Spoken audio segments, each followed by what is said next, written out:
And we are live. Hey, everybody. Cajun Coin Hunter here with you tonight, a.k.a. Boudreaux. Let's see what we got on tonight. We got the Evan Root hat on tonight. Damn good engine. Oh, damn good outboard. All right. Let's see. Yeah, I'm 45 seconds late tonight. Let's see. It just turned 7:16. What's up, David Carlisle? What's happening tonight? I had this last second lean off the dock moment, if you know what I mean. So I got my coffee.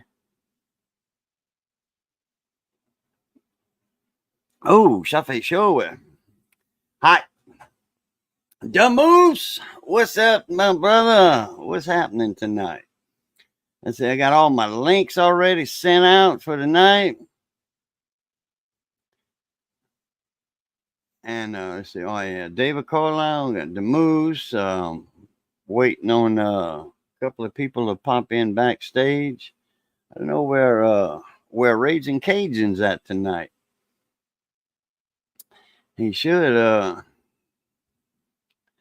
don't know where he's at. We're gonna have to play the game tonight.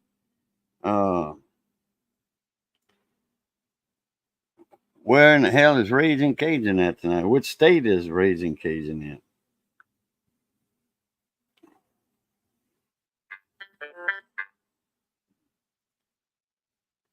Let's see. I already know that. Check this.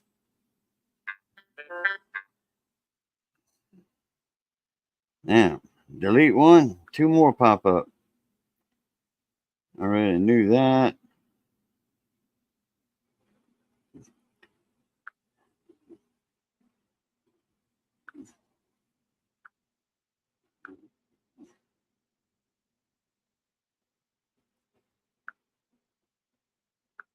Okay. One more, and that'll be it right here. That's it. All right. All right. I'm pretty sure he's awake. He's got his nighttime thing. Oh, quick rinse. I forgot to send you a link. I'm going to do that right now. Invite. Copy. Good. I got a Gmail tab open. Email tab.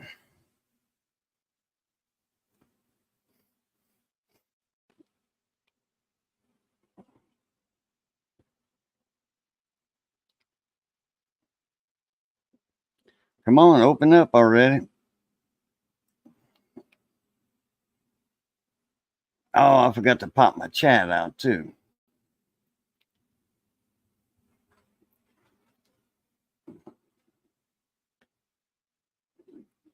All right, compose.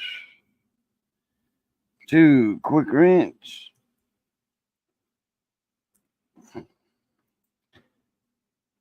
Click on that. Right click. Click on that. Boom. Sent. There you go, quick rinse. I don't know if I'm on the right microphone tonight.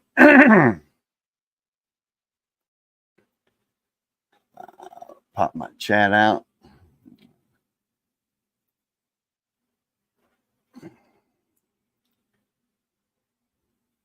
My channel.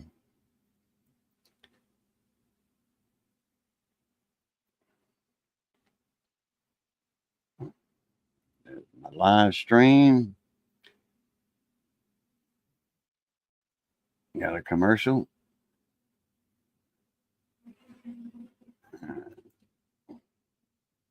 What's up, guys? Playing with tools. What's happening, more to me? How you doing?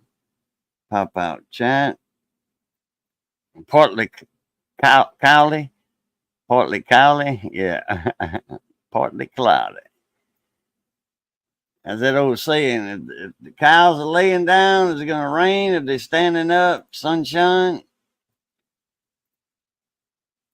What if half of them are laying down? What if some of them are laying down, some of them are standing up? Partly cloudy. I made that up one day. I was going in, that's when I had my camp. down on Bayou Shine out in the marsh. There's I don't know, like a 10-minute boat ride there, something like that, from the boat ramp to the camp. And Rolling Smoke, what's up, mon ami? In fact, I'll get you a link sent out here in a second. Finish this little tale. There's my honey, Miss Missy Luquette. And I was coming from Delcom. I think I went already sold my shrimp. I always got out about lunchtime, and I was selling my shrimp about 12:30, 1 o'clock. That's before the game wardens come to the boat launch, and at like 3 and 4, giving everybody tickets for small shrimp. I made it to the boat dock. Before that, I was at the boat dock at 10 o'clock in the morning, 11 o'clock, because I got out there early, right at the stroke of day, or but before the sun was up all the way over the horizon. I was pulling my net at the shrimp on the bank in the mornings like that time of the year. Anyhow, on the way back from Delcom, I took the back way, and I'd always pass by the S curve. I'd pass, and then I'd check out the cows, and well, some were laying down and some were standing up. And I said, well, it looks like that's partly cloudy. Told my deckhand that, and he got a kick out of that. He said, I never heard that one before. I said, me neither. I said, as far as I know, I just made that up. I just coined that phrase, and I never heard it before. And I told it to other people. They said, I never heard that neither. So I take credit for that in my area, at least.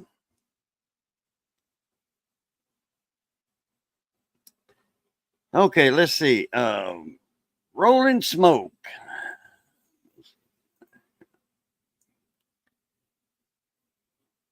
Compose.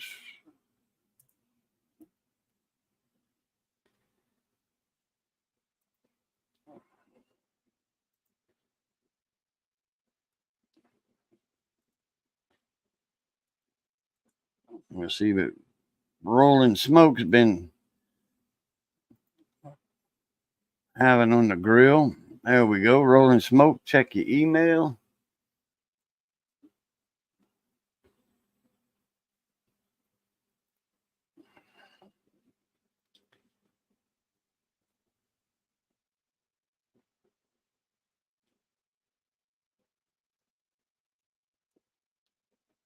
All right. Got chat popped out. Got a couple more links sent out. Well, that's good. You're having a good day. Guys playing with twos, that'll work.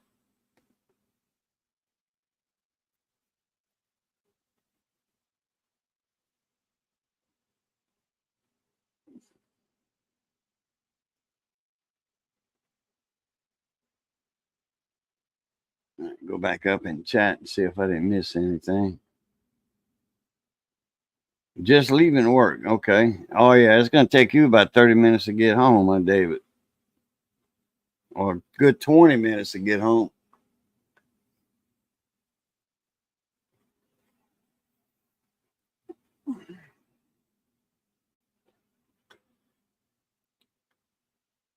That's right. It's good being north of the grass.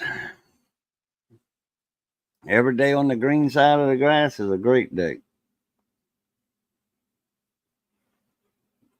No, I never did find a motor for my Jeep. I did find out though it has to be an O2 engine. It's an O2 Liberty, and it has to be an O2 engine that goes in there. It can't be an O3 or O4 or nothing. They changed something on the engine in O3, which I knew they changed the drivetrain on there. In fact, Miss Jamie was telling me about that. She's a Jeep aficionado, you know what I mean? And she knows a lot about Jeeps. But she said they changed the drive chain '03. I know they had disc brakes on the back in '03. I got drums on mine. But it has to be an '02 engine, and man, they hard to find. But I got Scott Keller, Mr. Briggs himself, gave us a car. All we got to do is get it down here. Doctor Who, what's happening, mon ami? We have to get it's a Suzuki SX4. It's a little four-door sedan model. It's not the hatchback, the SUV model, which it wouldn't have mattered to me because, you know, as long as my mother-in-law can get in it comfortably, in and out comfortably, that's all I'm worried about. The car was wrecked.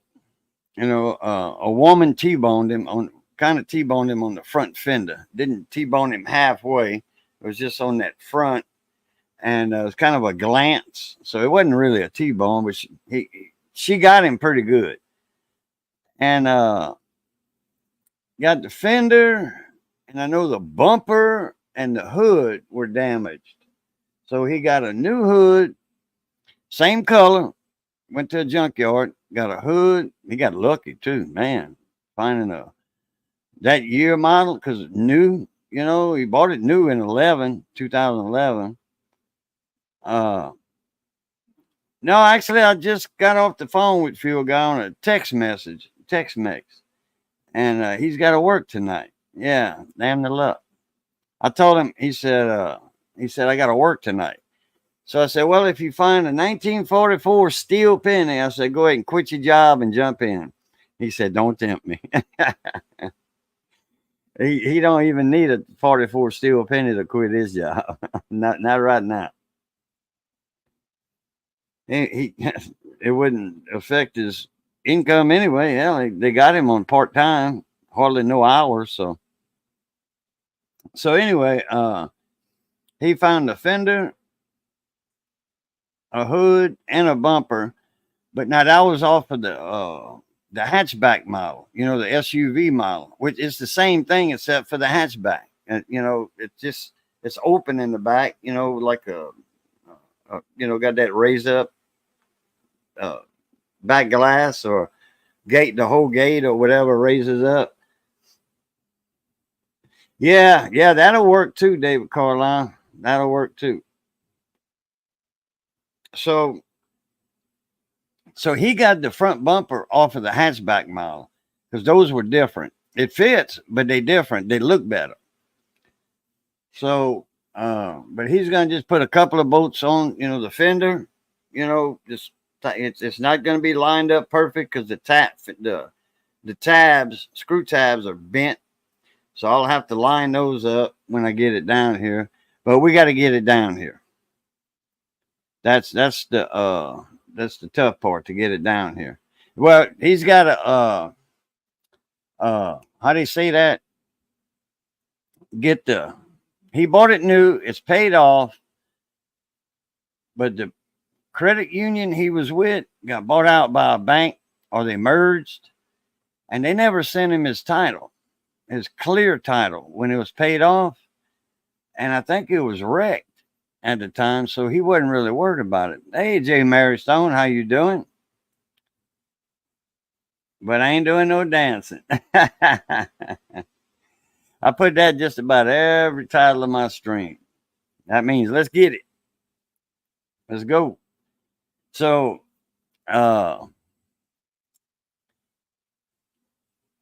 he's got to get a lien release on it or a clear title, one of the two. He's gonna get a lien release though, and it's been 2.5, 3 weeks.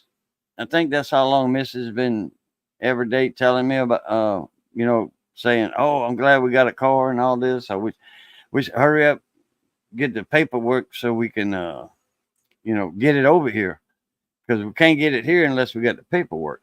I mean, we could, but what if something goes wrong or something, and I already got $1,200, you know, and everything, and can't get the car in my name. Well, I got a car with no plates on it. You can only go so long with a fake temporary tag. Yeah. So anyway, uh, got a car. So I stopped looking for an engine for the Jeep. I stopped looking for that.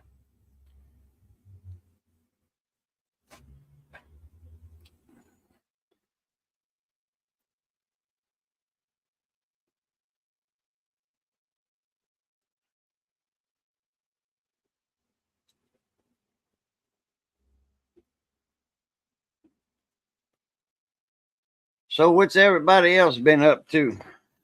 I missed last week. Uh, I know I went to bed early. I felt like blase, like that. And I just didn't go live. I caught up on some things over here in the house.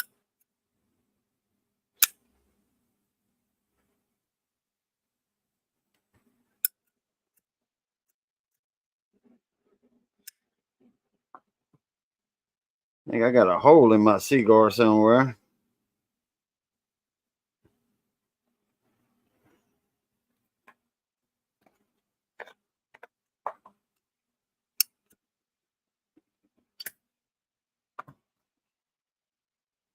All right. Got a hole in that other one somewhere. Loose filter on it or something.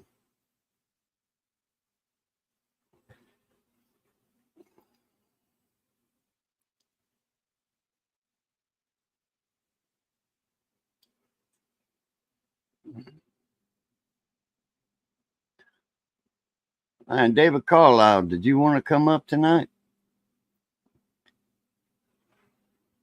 Sometimes when I send you a link, you already in bed or something. But we in daylight saving time. It's still daylight outside.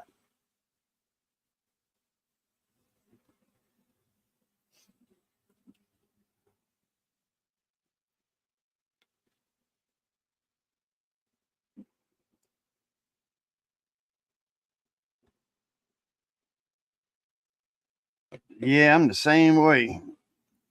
Can't get no energy whatsoever.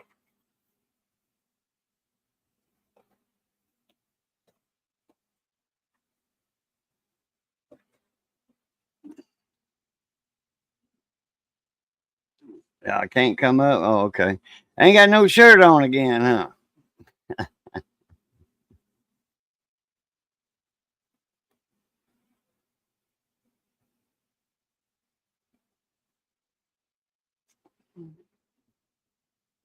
I got me about an hour and a half to 2 hour nap earlier this afternoon.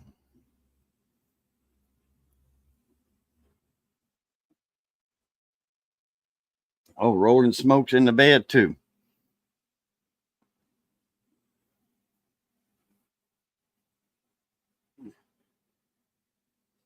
What are you doing, David? You going through a box of pennies or something? I hadn't scoped any coins lately. I ought to do that. But I hate hooking my scope up while I'm live. I usually like to do it. My smoke that looks like yours have been full of holes. Look like the bugs been eating them. You got the little filtered cigars. If they old cigars, yeah, you'll have a egg hatch in there, and you'll have a bug eat a hole in it. I had a carton of cigarettes one time that the bugs ate, and they were, not even open. I am both phones. Oh, okay. Looking at your coins with both phones. Uh, I smoked the Cheyenne Classics. Look like Marlboro, little filtered cigars.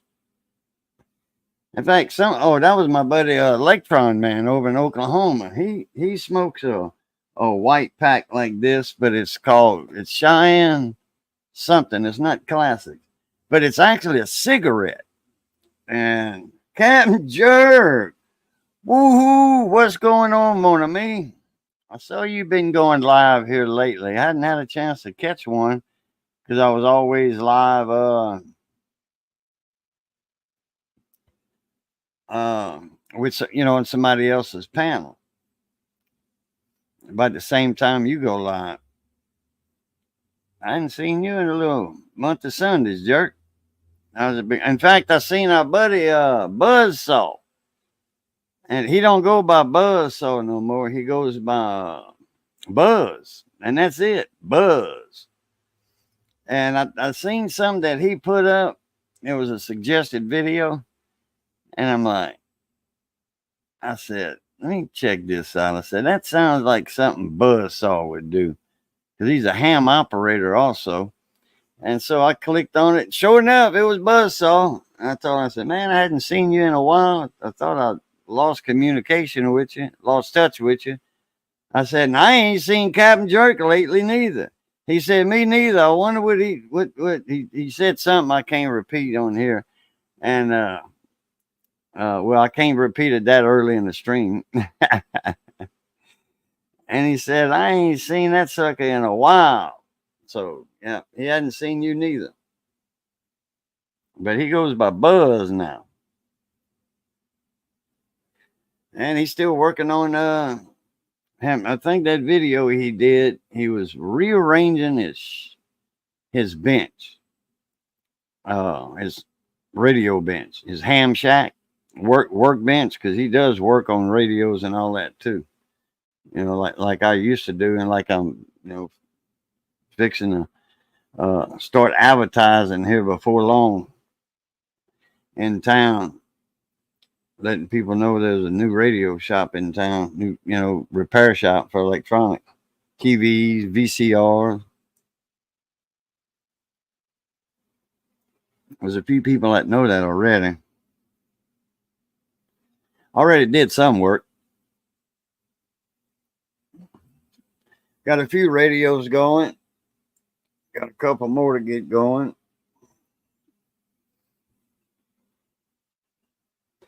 Soon as that digital signal generator is going to hit the bench, I got a couple of Galaxy radios, Connexes to work on. The trouble with them is that you need a signal generator to actually trace and that. Yeah, and I need to make my signal tracer too. I got to build one of them. I need a used set of computer speakers that I can actually open up the speakers with screws, like 2 screws on the back or 4 screws on the back of the speakers, where I can get to the amplifier. If I get a set of speakers, which I don't even have a set that I can open. I need the amplified ones. And I can make my own signal tracer with that. I already got stuff for my probe. All I need is the speakers with the amplifier in it. The volume knob on it. That'll tell me there that it's and you plug it in to your computer or in the wall, one of the two. But usually you plug them into the computer with a USB port. You got a USB plug and you got the little 3.5 millimeter jack. And that's all you need for a signal generator. A signal tracer. Once you get the probe, the sensor probe, active probe hooked up to it. And then the power source will be internal. I'll make it internal. That way I won't have to rely on a computer USB port for the power. They 5 volts anyway. I'll just throw a 9-volt battery in it, or hook a wall wart to it, one of the two. I'll put a 9-volt battery because they'll work at 9 volts, or just drop the voltage.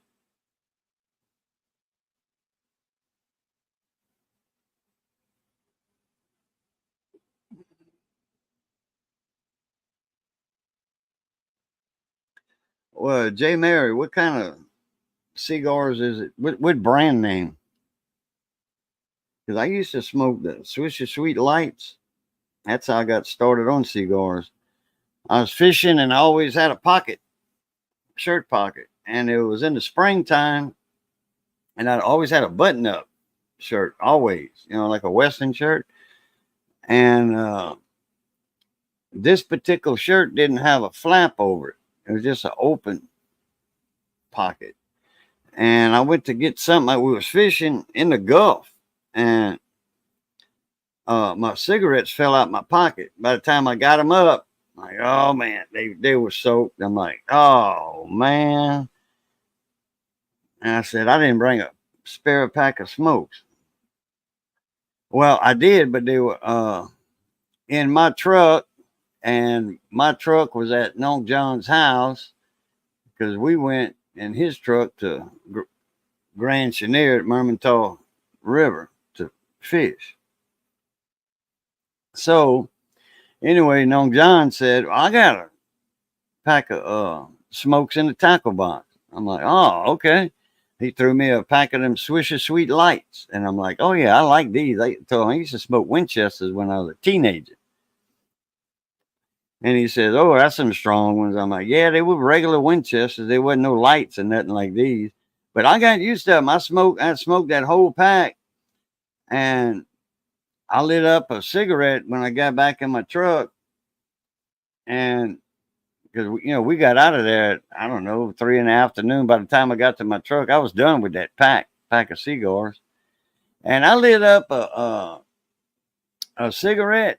And man, that cigarette tasted nasty after smoking that pack of cigars. Oh, I threw cigarettes back on the dash, and I went to Cracker Barrel in my hometown, and I bought a carton of them Swisher Sweets, and I never turned back to cigarettes after that. And they was 70 cents a pack. That was like $7 a carton. And I think Marlboro Lights at the time were probably 20 or 25 a carton. So it was a lot cheaper. GTO full flavors, $13 a carton. I don't know if I know GTOs. I know they got Stampede over here. They got Little Phillies, the 20-pack filtered. What other? They got 301s or 305, something like that. That's a brand name of cigar. I don't particularly care for them. Maybe those I kind of can deal with, but the Stampedes, oh no, they're harsh. They're harsh. But I know it's been 30 years now, I think, that I've been smoking cigar. And I don't cough in the morning and hack up all that stuff like a lot of people do. That old black stuff. And if I light up a regular cigarette right now, I don't know, I couldn't smoke them. I would quit. If that's all I had was regular cigarettes, coming from off of cigars like this, going to regular cigarette, I'd quit. And I know I could. But I just can't quit smoking, these like that because they available. No regular cigarette for me. GTO, I might have to look that up. But these Cheyennes, I got on these about 20 years ago because I used to smoke the Little Philly Lights, and when I was in Alabama, I thought they were another brand, the Cheyennes. And so I asked the guy, I said, get one of them smokes from you. And he handed me that, and I'm like, man, that's a good little cigar. I'm like, what's the name of that? He said, Cheyenne. I said, I thought it was something else. It looked like, I forget what it was. I think it started with either a S or a C. But anyway, it might be Seneca. That's probably what I thought it was Seneca. Anyway, I said, man, these are good little smoke. They light, because I always smoke the lights, but I said they smooth. And he was like, yeah. I said, where'd you get these at? He said, right there at Jimmy's store. I'm like, oh, okay. Went over there and they were like 95 cents a pack. 90, about $9 a carton. And that was about 20 years ago. Let's see, me and Missy been together 12 years, and I was in Tucson a few years before that. So that's 14. So about, let's see, I was in Alabama. Yeah, so that's right at 20 years I've been on Cheyennes. I get them for 16 a pack. I mean, a carton. With the tax, they $18 and some change.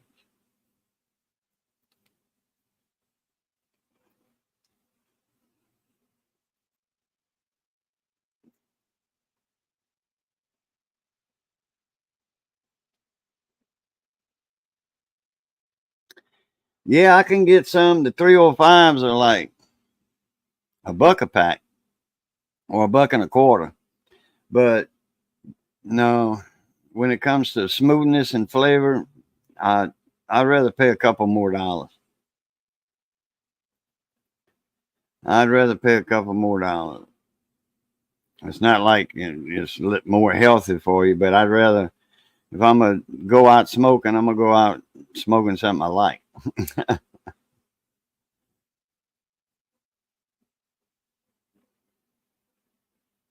Well, David Carlisle, you been finding any good pennies lately? I know that's what you've been looking through. I know you ain't looking through nickels.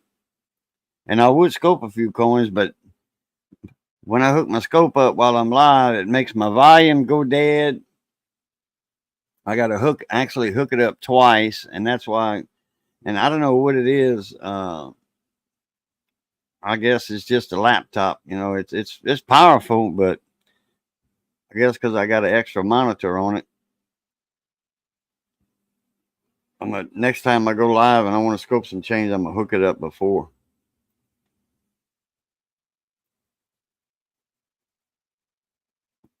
Oh, you ain't looked lately?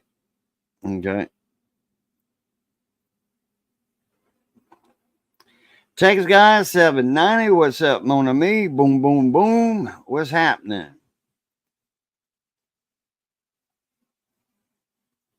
Y'all had some bad weather a few days ago too. I saw over in Texas. Well, I know up in Dallas they did, and I know you're not by Dallas.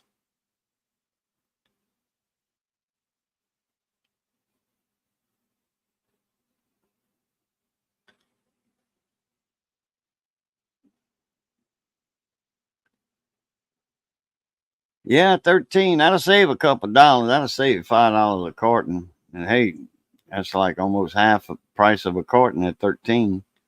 But I don't think they got the GTOs over there. I'm gonna look next time I go. Like I got a carton. I buy two at a time because we ain't got no wheels. So, and I hate buying two at a time. But they usually got three or four cartons up there. Uh, but if that's all they got is two cartons left, I know somebody else then got a carton or two. So, uh, what's up, Space Rangers? Monsieur Tim, how you doing? But I will look. But I don't feel bad if I buy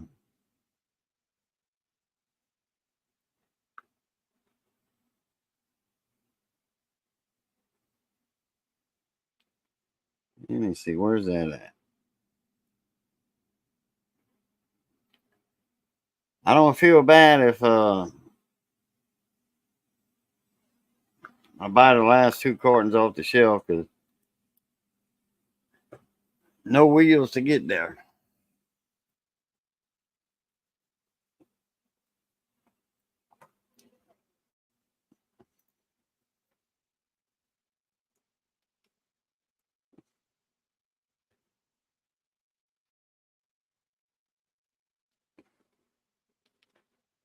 Let me see.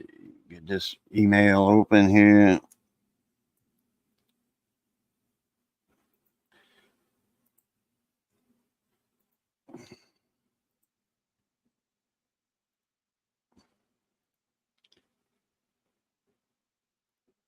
All right, Tim, check your UFO email.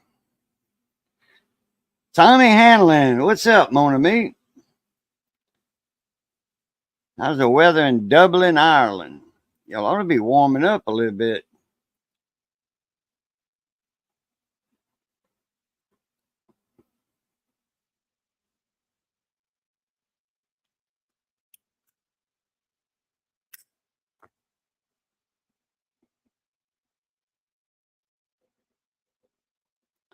I guess you in the recording studio tonight, Tim.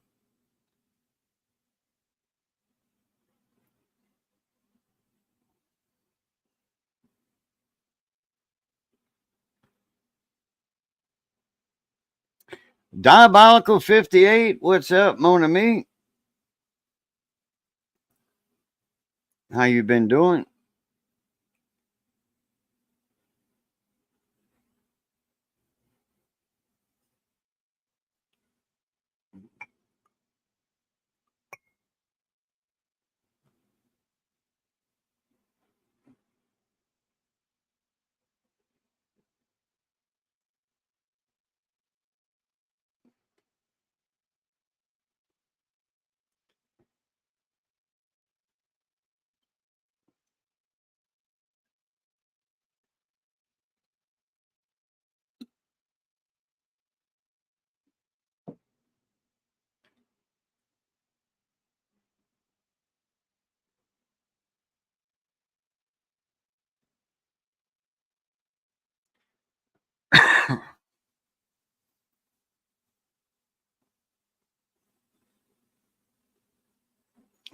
Just a sec.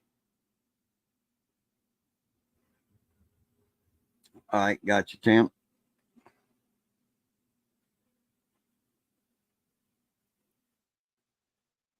Trying to read all the comments here and missing them. Talking about cigars.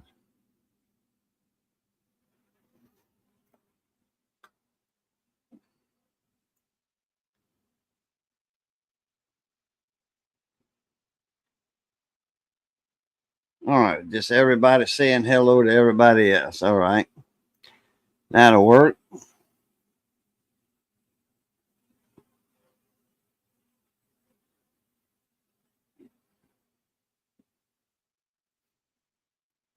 I know what full wave wreck is tonight.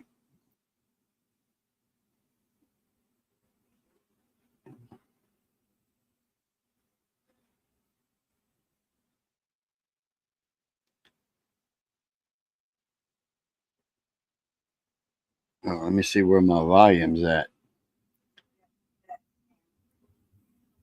All right, right there.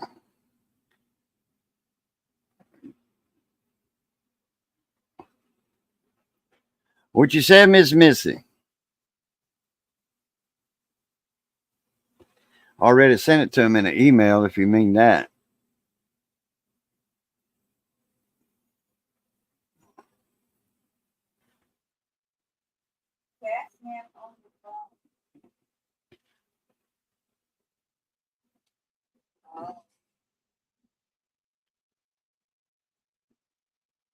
Yeah, I already sent him that in the email.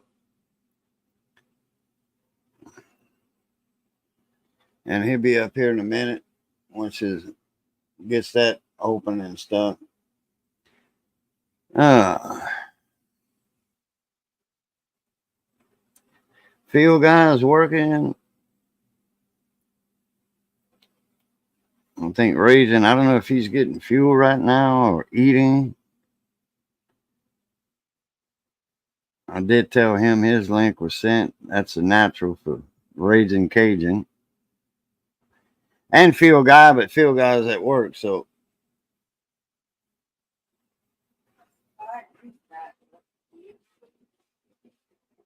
Yeah, that's right, Missy.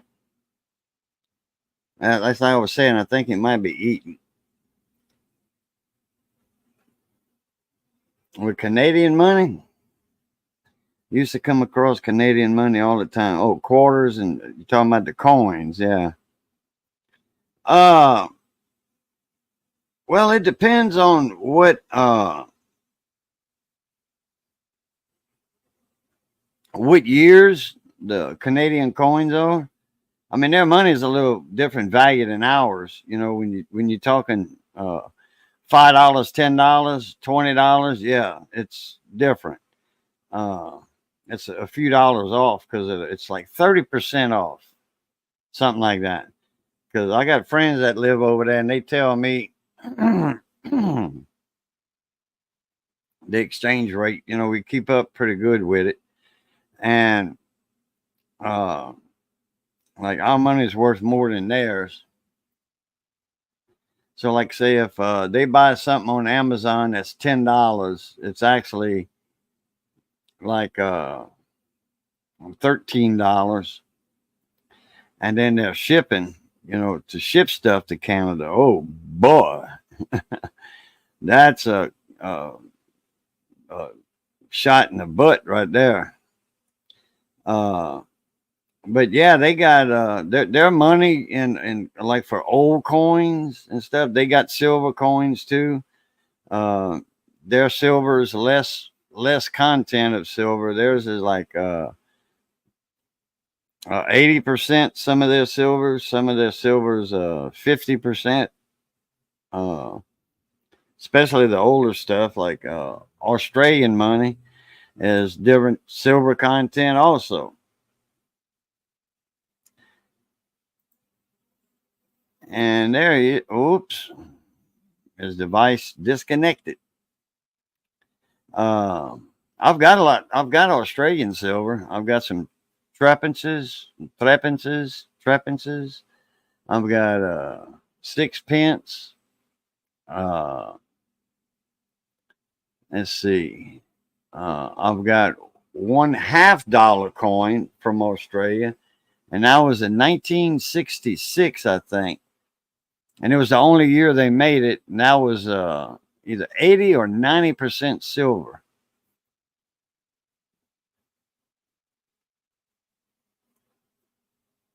Yeah, just try it again, Tim. I see it's still up there. It says device not connected. And that $1/2 is worth a few coins. You know, it's worth a little bit of money because it's they only made them that year. They made a bunch of them, not millions and billions of them. You know, like our money nowadays. Because in '66, I mean, we were making $1/2 that was, I mean, in the millions. You know, millions and millions, and nickels and pennies in the millions and millions. With this $1/2, I forget how many they actually made the mintage on it, but it was the only year. So yeah, they worth a little bit of money. And then the Canadian silver, the old stuff, and then the dot nickel. Oh boy, yeah, that's a few $100,000. I don't know. I think it's like $600,000 or something for the dot nickel, and that was in the 30s. I think it was like an era coin, or they didn't make a lot of them.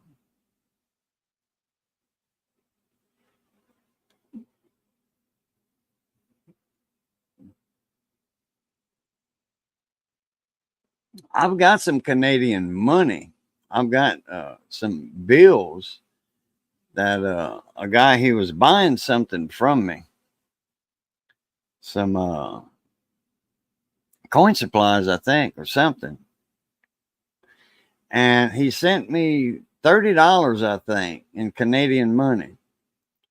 And I called my bank to see if they would exchange it for American money, and because he mailed me the money, you know, in the envelope. And they said, "Let me check." They said, "We ain't done that in a long time." So she checked with the manager, and I got an account, you know, at the bank, you know, so it was my bank I called. It's not just any bank. And they said, "Yeah, we're going to exchange it for you." I said, "Oh, okay." I says, "What's the exchange rate, by the way?" She said, "Well, by the time, because their money's worth a little less, by the time it would be like $24 or something uh, is what I would get. But she said by the time you pay the fee, because it's not that much, there's a fee, and see, it's a $50 fee. You would owe us $32 or something. I'm like, huh? Nothing but love. What's up, Mona Me? Yep, everything's going good. Yeah, I didn't see you Tuesday night. I forgot about Simon going live. I sure did. I was backstage with Full Wave Rick. He was showing me some new test equipment that he got in. He had got in a couple new old time power supplies that actually powered up tube type stuff. So yeah, old time 60s stuff. Fun. And it was tube type equipment.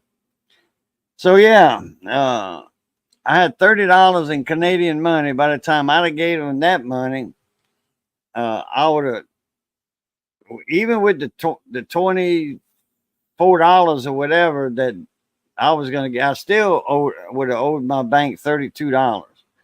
So I was giving them $30 plus $32 of my money for them to take the Canadian money, because there's a $50 fee. Now, if I'd have had $1,000, in Canadian money, well, that would have offset that $50 fee. Oh, that's all right, Tim. That's not a problem. That's not a problem.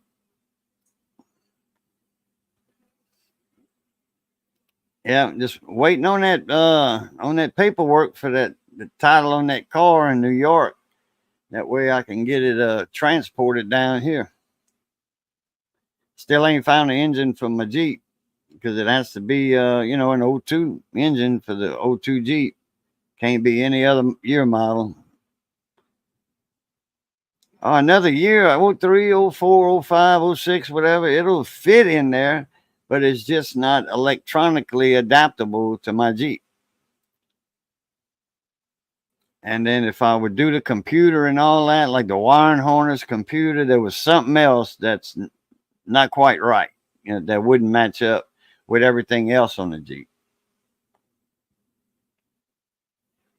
And I always thought anything with the eighth letter, the eighth character, and the numbers is a K. I thought it would fit. Like from a Durango, you can take a 04, 05 Durango, the 3.7 liter engine, and put it in a 03, 04, 05 Jeep Liberty, no problem. But not a 02 model. Can't put none of that in 02. It's got to be a 02. That's the shit kicker about that.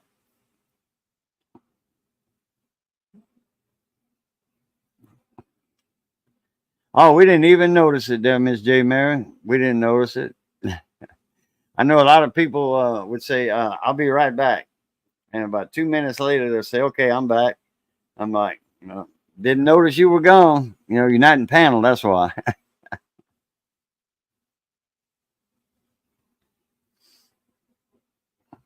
Because, like, say if I'm in chat and comment talking to somebody, usually the chat's not flying that bad. If I gotta go lean off the dock, I just don't comment that. And when I come back, I don't say I'm back. I just start typing. Like somebody new comes in, say hi, whatever. Let's see. Man, I hit my arm right there, my elbow right there, about 1.5 inches from that funny bone. That sucker is swole up. My little dog wanted to get up on the chair next to me, and when I went to come back around like this from the ground, or from the chair, I hit that on the first time I ever hit it right there.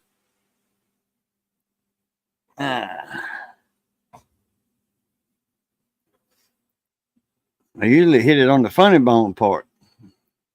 This wasn't on there. It was kind of bone but muscle.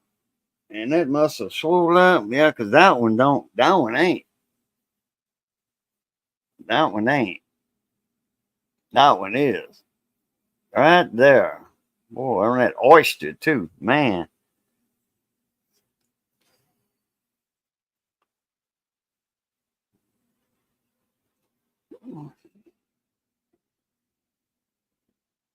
Yeah, yeah, Rob hadn't commented in a minute. I noticed that.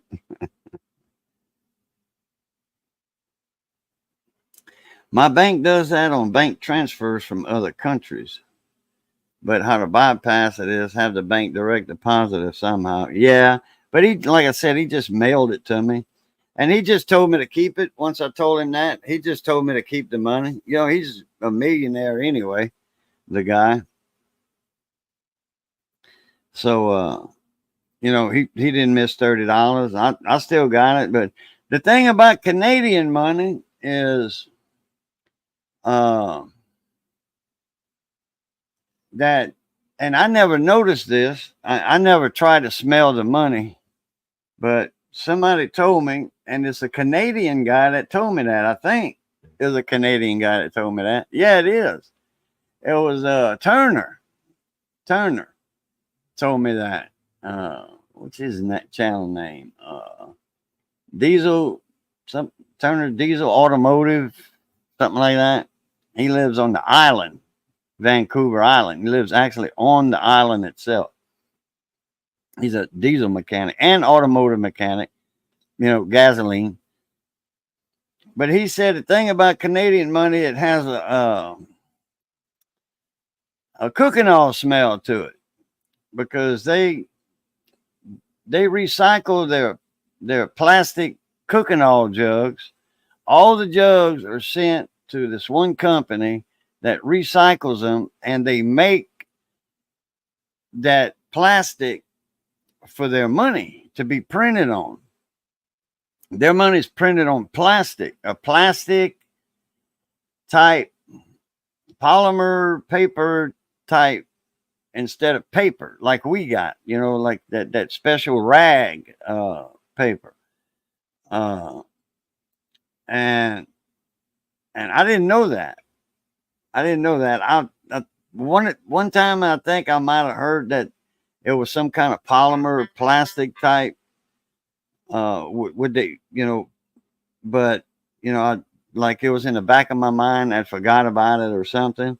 But I never try to smell it. But they say some people say they can smell that cooking oil because that cooking oil is infused in that plastic, and you can't get rid of it. Even with the recycling part, it doesn't get rid of that cooking oil. I get, you know, they say you got to have brand new banknotes and a stack of them in order to do that. You just can't take one or two bills of Canadian money and smell them. I think I got some tens and fives, something like that. I think I got 5 or 6 notes, 4 to 6 notes, I think is what I got. I thought they might have smelled like beavers. No, Canada's got their nickels. They got some shiny beavers on those nickels. They proof like on the proof like nickels. They got a beaver on the back. And there's some shiny beavers. Yeah, buddy. Uh, that's still going around in the coin community. Rose Dragon, you sure got a nice shiny beaver right there.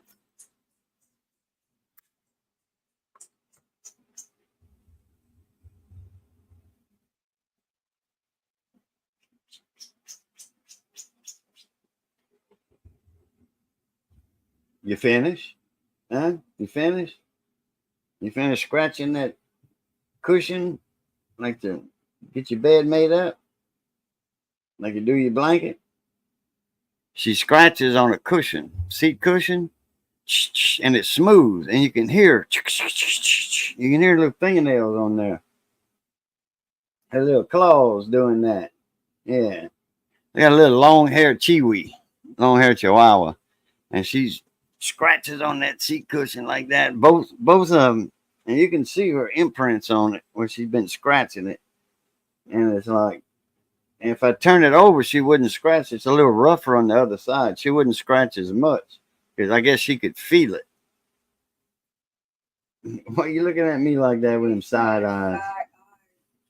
Yeah, and little side eyes like, oh, what are you talking about, that? Yeah, and that little sad looking eyes on you like I'm talking bad about you.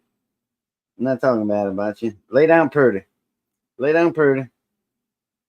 No, don't get down. Lay down pretty. No, you already ate. Lay down pretty. Lay down. Lay down pretty. There you go. Smoky Ribs, what's up, Mr. Jones? How you doing tonight? I sent you a link before the half hour before the stream started, Russ.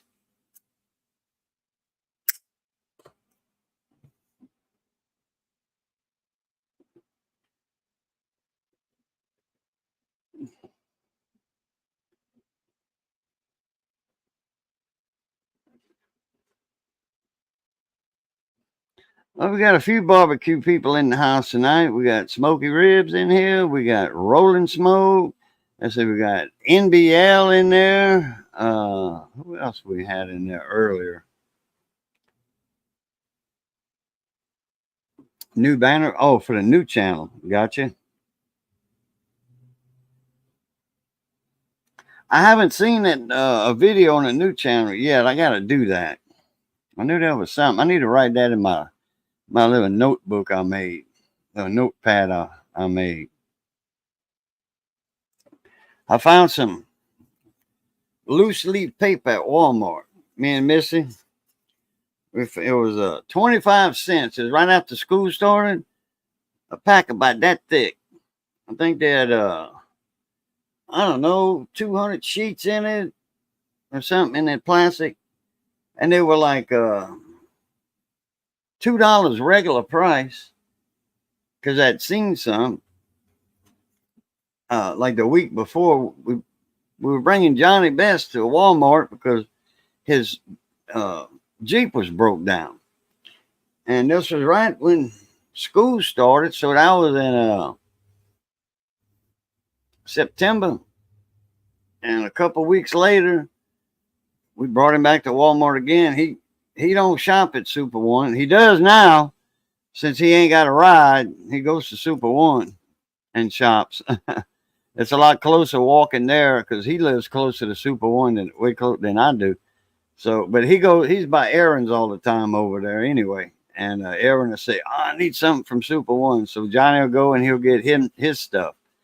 But Johnny, if he got his choice, if he's in his vehicle, he'll go to Walmart and spend almost twice as much money on groceries.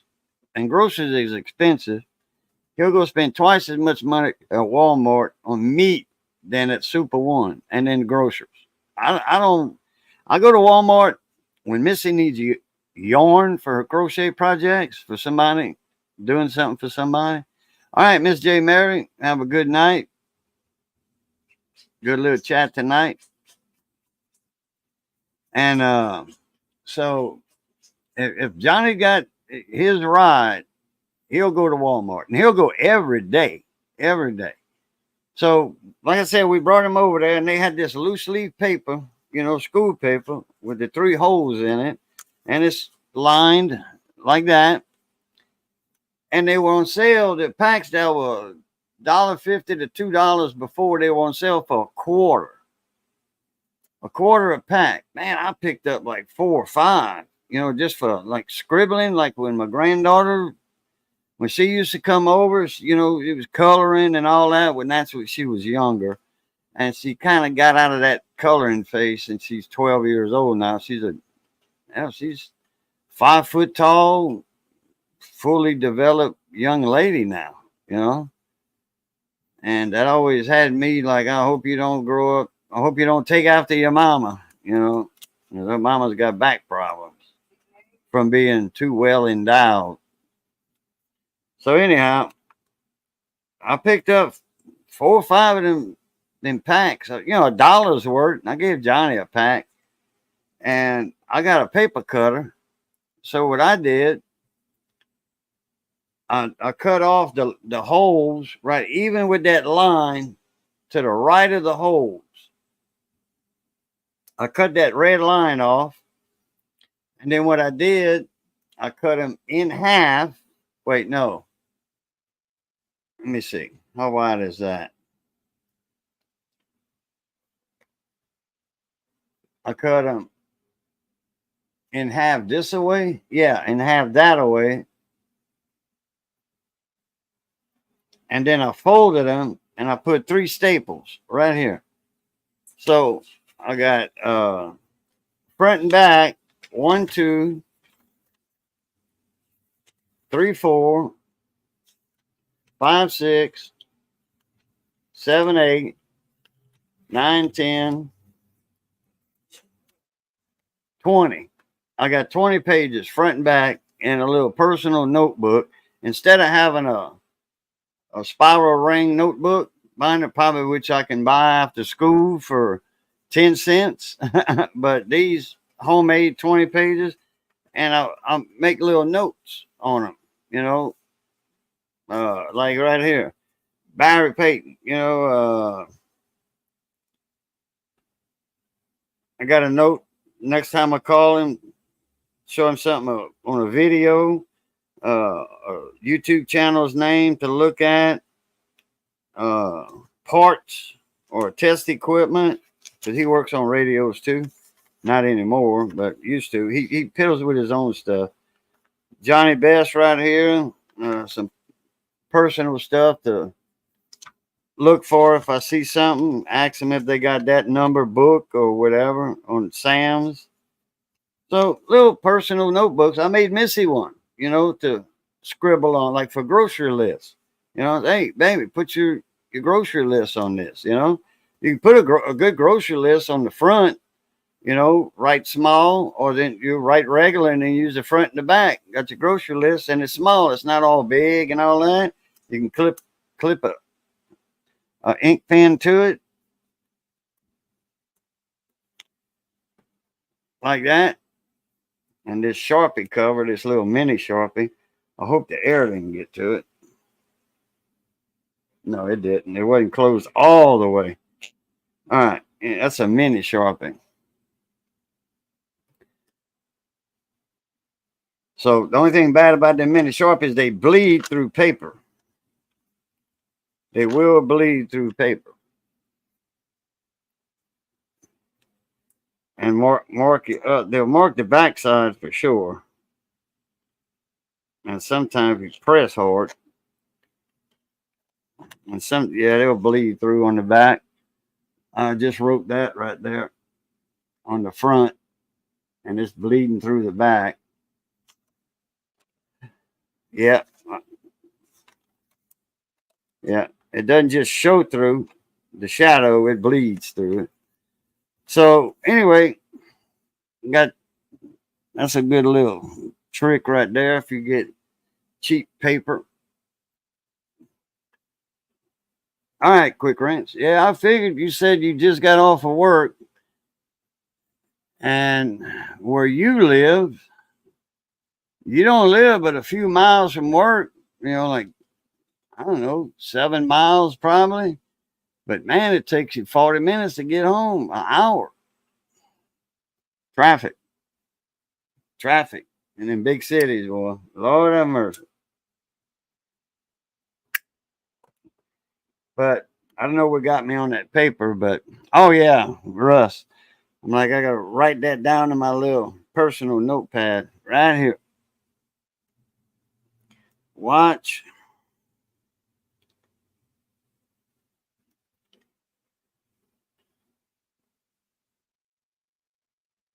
Smokies. New channel. Videos. All right. And I want to see that one where you was up with me in my live stream with that pipe,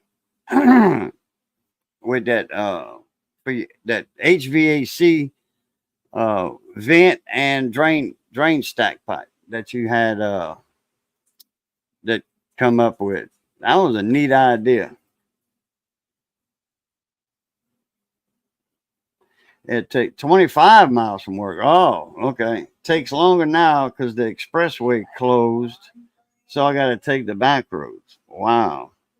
Yeah, condensation drain. Yeah, HVAC for the the pan, the water pan, condensation pan. Yeah.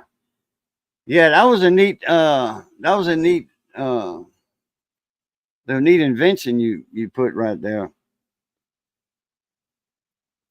And I actually, when I saw that one that up there, I thought that was actually air hammer, like a quietener in plumbing. We got that. In fact, when we did Johnny Best's leaks in his attic one year for a freeze, he had never seen shark bites before, and he's got copper in his attic, and he's scared to solder up there, with a torch because he's got insulation up there, and that's old insulation, and some of it's not fiberglass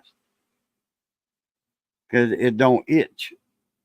So anyway, Johnny had never seen shark bite connections before, and I told him about that. They're a little pricey, but over here they cheaper than at Southern Pipe. They cheaper than uh, like ordering online or whatever.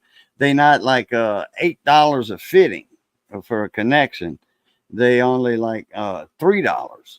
It's a wholesale place. And he put that under the business account. So, but he had never seen them before. The shop, we got accounts all over town. O'Reilly's, Sattlers, which is a Napa, and it's a machine shop. It's it's not a company Napa store. It's a franchise, and they sell Napa parts there. They were open before Napa probably even was in business. They were open, and it's a Kenworth and Peterbilt place too. It's an 18-wheeler place. They'll overhaul uh, a Kenworth engine, diesel engine. They'll machine an engine. When they overhaul it, they're gonna flatten the head. Flatten the block. All that. They do that for gas engines too, outboard motor engines, whatever. But anyway, we got accounts all over town for the shop. And just so happened he's got an account there at Southern Pipe. So we went there and got a bunch of fittings. And it wasn't even $50 for all that. And so I said, now we do have to prep the pipe, cut it, deburr it, sand it, get it nice and clean, just like for soldering, but no flux, no torch, no solder. So he was like, all right, cool. Because, I can solder. That's no problem. I've been soldering all my life, pipe and electronics on radios. I got over 20 years behind the bench on electronics. So I can solder. And uh, so I put the shark bites on. I did most of the work. And Johnny was amazed. And I said, you don't want to put this inside a wall. I said, this is it's not a temporary fix. It's also a permanent fix, but you don't want to put it inside a wall and then sheetrock over it, and then paint and all that. And then something happens. I had a shark bite outside and we had a hard freeze and it failed, but that was an indoor. They make two kinds. They make an indoor and outdoor. That was an indoor. Because I told Doobie when he came with the pliers and the crimp for the pecs, because I'd use it on pecs from I use it on from PVC connection from that threaded part to pecs on that shark bite. He said, I said, that shark bite failed on me in the freeze. He said, yeah, you used a indoor. He said, this ain't an outdoor pecs. I'm like, shark bite. I'm like, oh, hell, I didn't know they had two different kinds. He was like, yeah, they do. He could tell by the color on the plastic. So Johnny Best had never seen that before. And that's all he buys now is shark bites.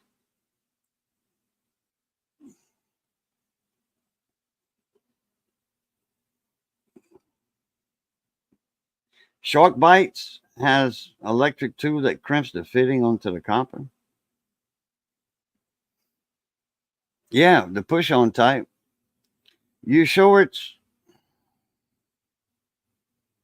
I've never seen the one for electric tool that crimp. I've seen the electric tool for the pecs, that other style pecs they have. It's a different style pecs. It's electric tool that opens the pecs up. It's a real hard or made out of different type. It's a different kind of pec. That crimp tool, they have one that's manual, but boy, that's a lot of work. But that electrical one, you just pull the trigger and it opens up the pecs, and then you slip that new kind of fitting on there, on that pecs, and then that pec shrinks back onto that fitting.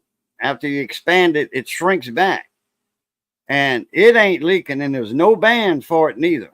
There's no band. They use an HVAC. Okay. Damn, I gotta look that up. Crimps the fitting onto the copper. For a shark bite, I would just regular solder it instead of doing that, because that's the convenience of shark bites. It's a quick repair, and if you're in a narrow space and you don't want to burn stuff with the torch or whatever, that shark bite comes in handy. But like I said, you don't want to use a shark bite in inside of a wall. I mean, if it's in a panel, like an access panel, that's just got 4 screws, like for a shower or whatever. Yeah, like that you can, because you got easy access. What you doing between my feet? Come over here on the chair. Get away from my feet. You know they hurt. Oh, I went to my cardiologist last Thursday, the 14th. My ultrasound results, my cardiologist, heart doctor, cardiologist told me.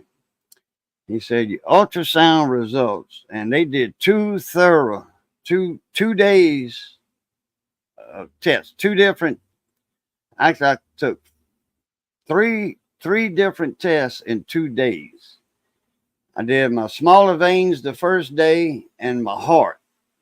The second day, I had to fast from midnight and my appointment was at 7 in the morning. You back, David? At 7 in the morning, and you can't eat because they do the main arteries from the heart, and they go down the middle of your breastbone here. That's where your main artery goes down, and then it wires off at the legs, and I'm blocked on my left leg in my groin area, my hip bone. I have a blockage in my main artery, and he needs to put 2 stents in. One on the left. He's going to put the right one in first on my right side of my body. He's going to put a stent in that main artery, and then he's going to put the stent in on the left side, because that plaque or whatever he said, the buildup, my aorta, the main vein going down your legs, main artery.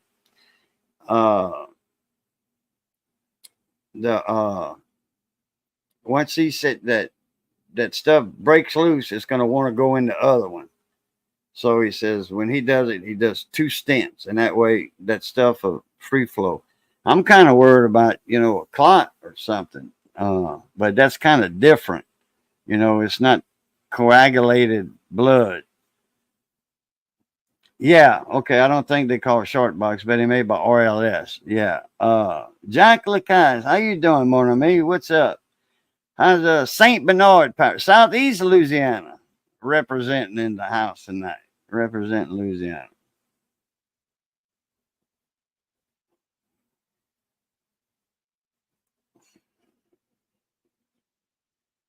Got a link right there. Let me right click on that.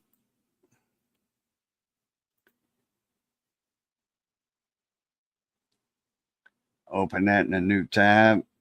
Yeah, so I gotta have that procedure done. But he said I asked him if that was gonna get rid of the numbness in my toes, because I can't feel my toes. My feet hurt when, like, my little dog will just walk across my feet. Not with the claws or anything, but any weight or bump on my feet, man, I scream bloody murder. You know, uh, I had a heated blanket for the last month that it's in the past month. I don't have it no more. And I would keep my feet warm because my feet feel cold all the time. And I'm good, Jack. I'm good, except for my feet and all that, and numbness and hurt pain in my feet, that neuropathy. I kind of got the lightning strikes down and all that. The doctor gave me some muscle relaxers and Flexeril. Then I got some gabapentin. So I don't know. I think it's gabapentin I heard about. I heard some horror stories. Man, you don't want to take that stuff, make it go crazy.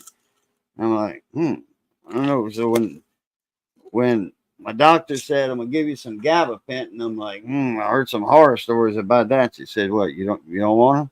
I'm like, yeah, I'll take them. If it's gonna help. She said, oh yeah, it's gonna help you neuropathy. I'm like, okay, I want them. She says, all right, smoking, not a problem. Appreciate you coming in, buddy. I'm gonna open that. I'm gonna share that link. Well, I want to see what it looks like. So he says it's not gonna. Oh, this must be the head for it, not the whole. Okay, there's the tool right there. That's a refrigerant copper press 8-jaw kit. Okay. And there's the copper. Oh yeah, it's the jaws in there. That looks just like a PEX head that goes on the handles. Well, I mean, it's all built in on the PEX. You can't adjust them. You can't adjust the cheaper models. You can't adjust that. This is a totally different animal than I was thinking about. Because that one for that new PEX, or that different style PEX, because I've ran many miles of PEX doing plumbing jobs, running a crew for Matt V-Drain, plumbing and electrical crew. I did wiring and plumbing. But we use a regular PEX with the band. And then we had the crimp tools. They wasn't adjustable. You don't want to use that. If they're adjustable, you're going to end up getting leaks. Better to buy the one that's regular straight, non-adjustable. Hey, 50 bucks to $100 for a half, and then a little bit more for the 3/4. And we got a train. David Lemieux, what's going on, mon ami? Another Southeast Louisiana. Well, Chauvin, Homer area. You're a little ways from Jackson, St. Bernard.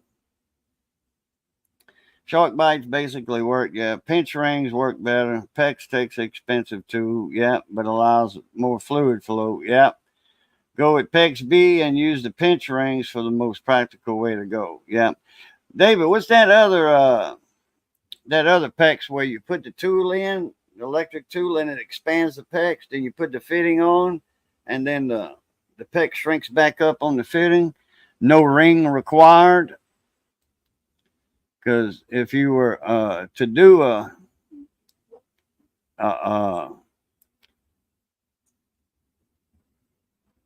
ring, stretch it, let it shrink back, and put a ring, there's no use. Just use the regular PEX B. PEX A. Okay. And I know that little tool, that little electric tool, they make a manual tool, but if you galvanize is junk. Oh, gabapentin is junk. Didn't help for you. It helped me. It helped with all them lightning strikes. Because, man, that stuff hurts. It feels like you're getting shocked. And it makes you jump a foot out of your chair every time one of them lightning bolts hit you in your feet. And it used to be in my legs, too, my calves and all that. But that went away in there. Now, every now and then I get a lightning strike in my feet. But sometimes I forget to take my pill. But when I get that lightning bolt, when I get that 10,000 volts hitting my foot, it reminds me, hey, you didn't take your pill.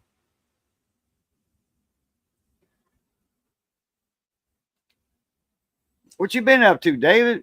I've been meaning to call you. I just keep forgetting. I've been forgetting to do a lot of stuff here lately. You know, since we ain't got no ride, that last freezing January, we took the engine in our Jeep out, cracked the block or the heads or whatever, and I ain't about to. Man, that's a lot of work pulling them heads off. That's a lot of work pulling them heads off. Johnny Best finally got his off. He had a valve seat dropped out.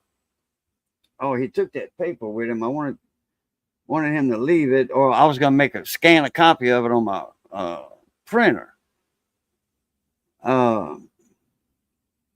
Man, they want $500 for a timing chain kit. But, you know, they got 3 timing chains on there and 2 tensioners because the heads have the cams on them. It's overhead cams. So you got, V6.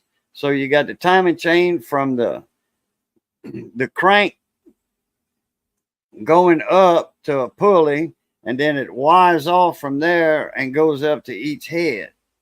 So the cam chain kit for that is $500 and some odd dollars, and a new head is $500. But he doesn't need a new head. He just needs bring it to the machine shop, let him put a new valve seat and a valve in it, and good to go, like that. If you can get the machine shop to do it. If not, we called a junkyard, and I told him, Johnny, at A-OK up here up the road, that's going to be on the Mamu Road. That's going to be this. They always want the same price for a junk part than they do for new. And sure enough, it was going to be $460 for a used head. They guarantee their stuff, but by the time you put that on, go through all that trouble, and because that's a lot of work for just one head. I mean, it took Johnny a long time, but he's working in spurts and all that, and when he can, by himself at the shop. And he's retired, should be able to have all the time he wants, but keeps people keep coming over for work. Tell JD and Trish hi. They think it's so cool you told me hi on YouTube. Oh, tell them hi in here right now. JD and Trish, how y'all doing? Hope y'all all right. How y'all are. And Mr. Jack said for me to tell y'all hello. Must be the grandkids or some friends of yours that's not familiar with YouTube that much.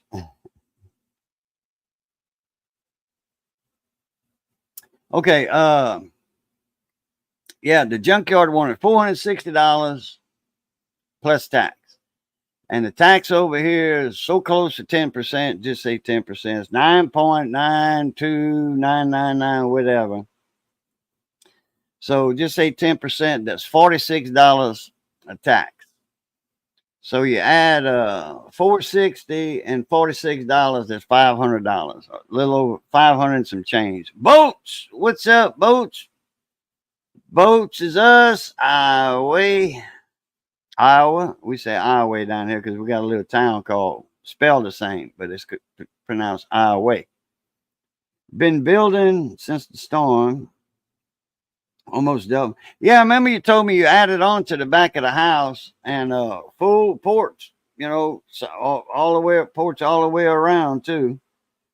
And a 12 by 24 shop underneath. Shrimp season coming up. Yeah, I got access to a shrimp boat. Well, you sew your skiff, your Lafitte skiff. I'd have kept that thing and I'd have pulled the net behind it. I know you had skimmer rigs on it, but I always like pulling a net. But I like skimming too, or butterflying. I like butterflying. But you can convert like skimming. You can act butterfly with skimmers. You know, like Domang and all them other ones do in the bayou. Thanks, they waving. All right, well, JD and Triss waving back. Y'all on TV. My kid. Oh, the kids. Oh, okay. What's that? 7 and 9. I can't see. I got that little heart in my way right there. Where Missy went? 7 and 9. Okay. Oh wow, you young, Jack. My granddaughter's 12. Gonna be 13 her next birthday.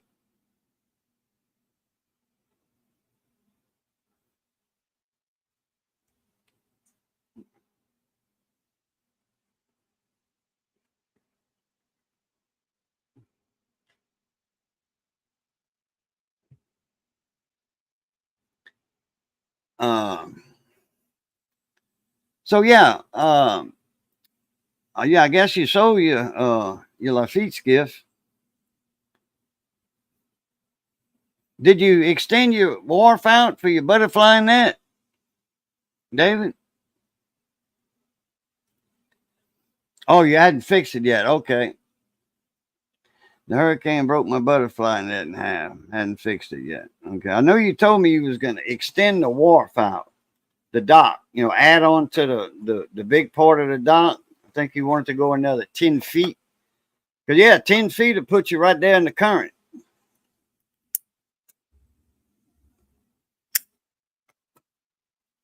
10 feet will put you right there in the current. Or 15 be better. If the Corps of Engineers let you, I don't know if you're going to tell them you're going to do it or not. I wouldn't tell them. Oh, my older two are 22 and 16. Oh, yeah, space them out. Oh, I got you. Okay. My youngest is 33 and my oldest is going to be 40.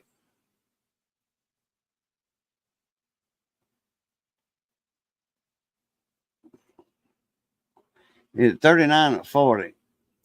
Born in 85. Yeah, you're going to be 39.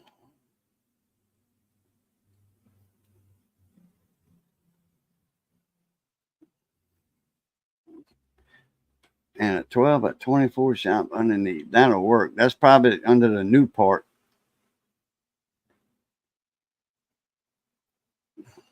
Well, you don't need another hurricane like that again. Not in the near future, anyway. I got my permits. 5 foot extension? Okay. And then just add a longer pipe to the frame, to the butterfly, add 5 feet onto that with some trusses, on it, and that'll work.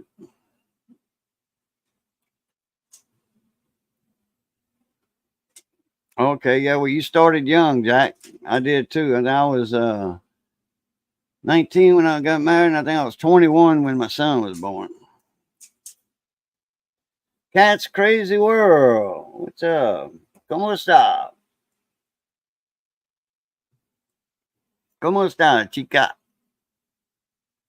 Whoop, sorry. I gotta give me some lemonade. I'm coughing out.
Uh,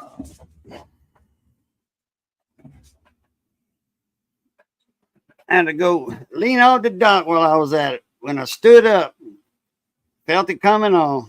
By the time I got my lemonade poured,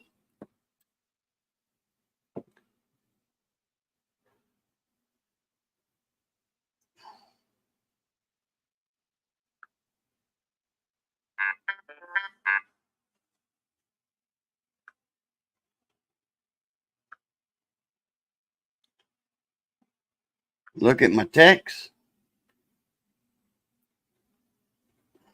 or email.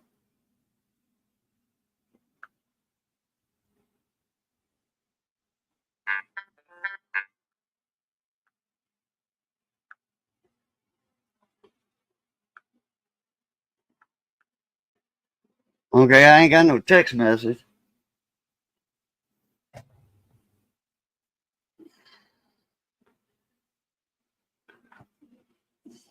What about the chickens? April 3rd, we'll make 14 years married, 17 together. There you go. That's right before my birthday.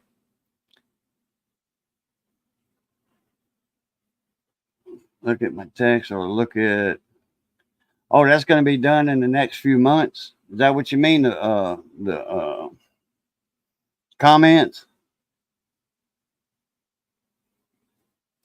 I'm in the country now. I'll be home in about 10 minutes. All right.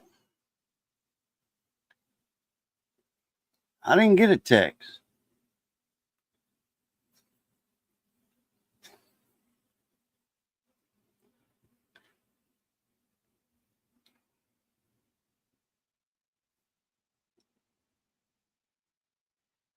We just had a guy who was fishing lose a hand to a gator. He was visiting from the north in a gated community. Oh, is that in Iowa? Y'all got gators up in Iowa?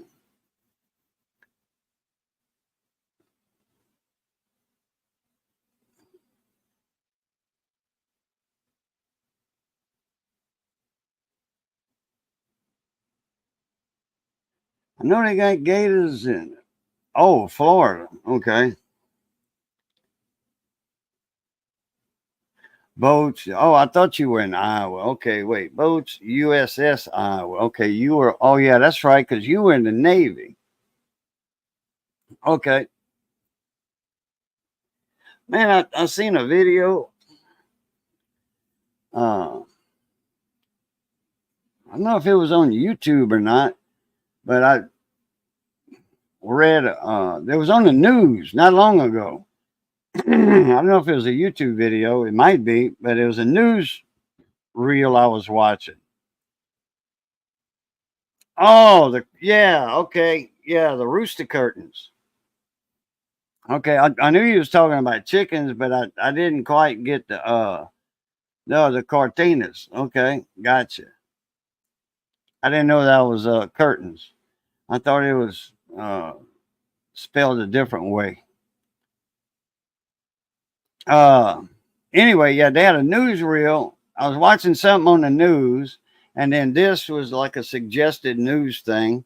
And this lady in Florida, they lived in a gated community, or in a retirement. She was 82, I think, and she was walking her dog in her front yard, and her homeowners association wanted to fine her. They said you can't walk your dog in your front yard. You got to go in your backyard and go by the lake in the back. It's just a big old pond, but they call them lakes. So she was walking her little Yorkie, little mini Yorkie, about this big, about that tall. That'll fit in a purse, like when you go shopping, a little Yorkie stick his head out and say hi to everybody in the supermarket.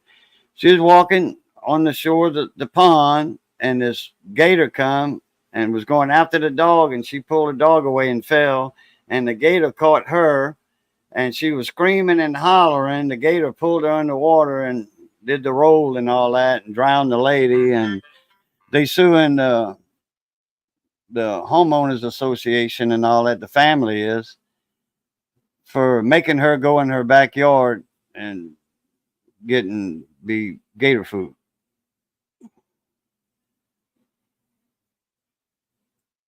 Oh, okay. The translation, yeah, I got you.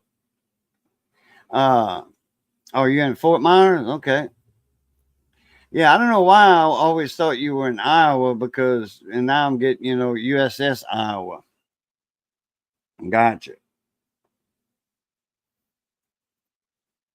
Yeah, I didn't hear about him. It probably suggested it and I didn't see it because I saw that one by that lady about 3 or 4 days ago. Can't believe they made that lady walk it in her backyard, by the pond. They call it a lake, but it's a big pond to me anyway. And that gator, man, that's a shame.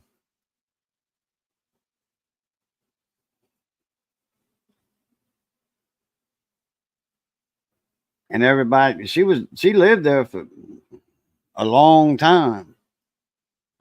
I think 25 years or so, almost 30 years she lived there. And they had a new president of the HOA Homeowners Association.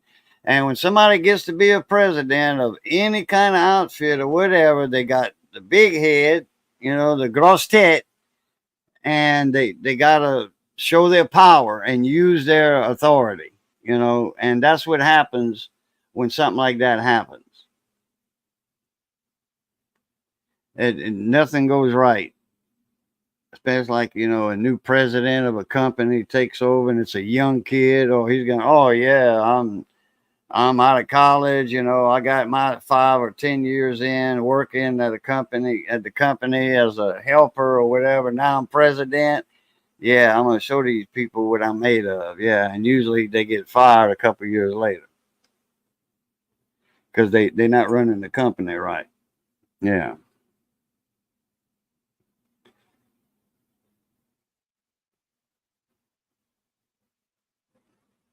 Yeah, that happens way too often. Yeah.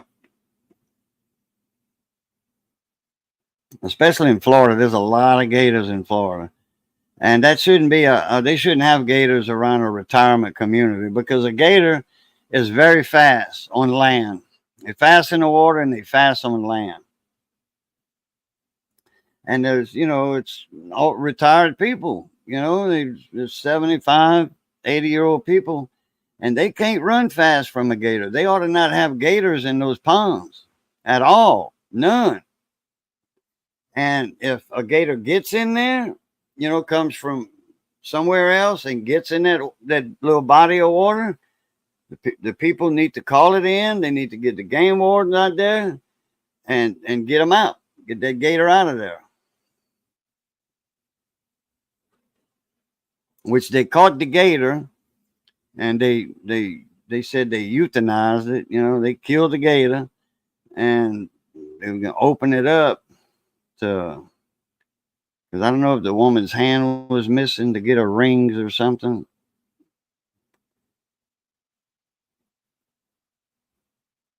Yeah, how the hell are you gonna outrun a gator with a walker? Yeah,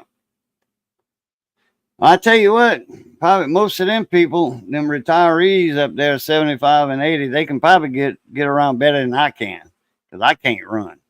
I can't.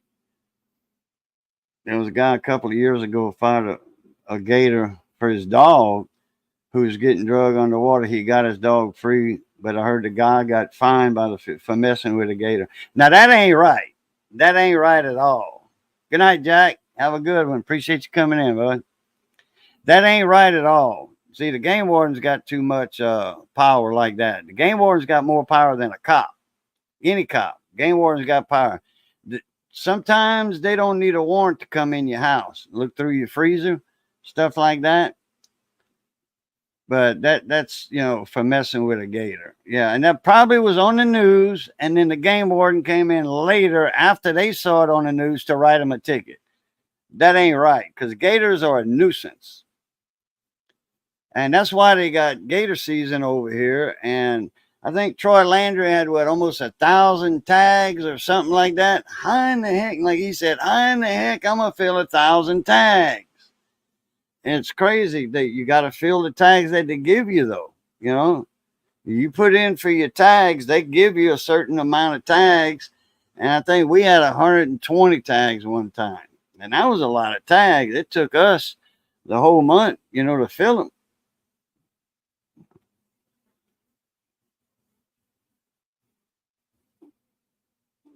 If the news would have wanted to interview me, I'd have said, no, that's all right. Don't interview me. Don't even put a story out about me messing with a gator.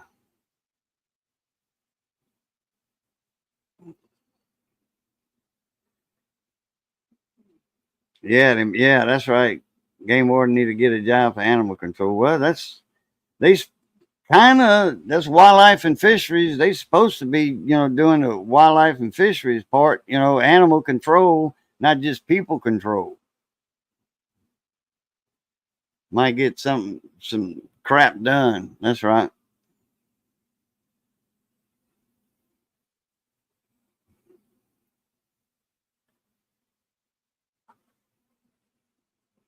Yeah, that's not right at all. And that's not right for that homeowner. I think that woman was going to get fired, or I think it was a woman that it was the HOA press. If I'm not mistaken, it was a woman. Even if it was a guy, I hope he loses his job as president. They need to change some of them rules, make them a little bit more lax. Because if you got a dog, as long as you got a little pooper scooper or a plastic bag, grocery bag, and you pick, if the dog uses the bathroom, pick it up, you have it inside out, put your hand in the bag, you pick up the poop, and then you flip the bag like that, and your hand don't have no poop on it, and it's in the bag. Yeah, I just heard it. Oh, wait a minute. You probably sending that to my house phone, David. You guys send it to that 546 number. That 546 number you got. If you're sending it to the 466, that's my house number.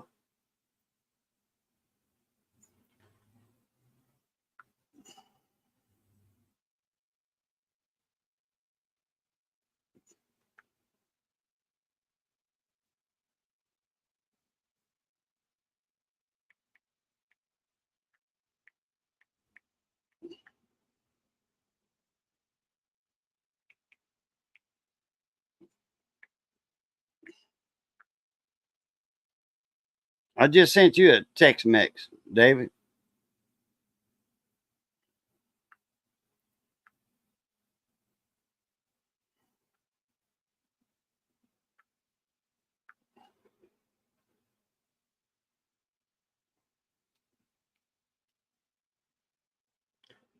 I think I got your number in here.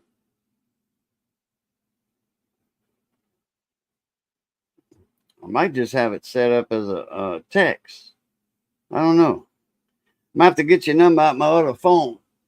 Oh, come on. Come over here, phone. Come here, phone. Turn this one on.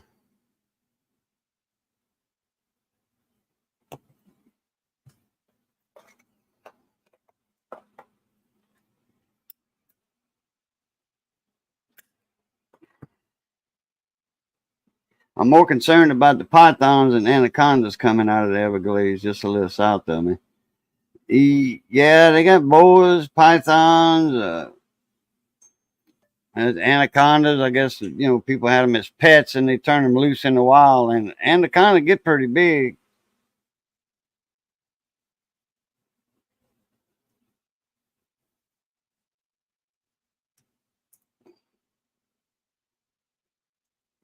I refuse to do their work. There you go.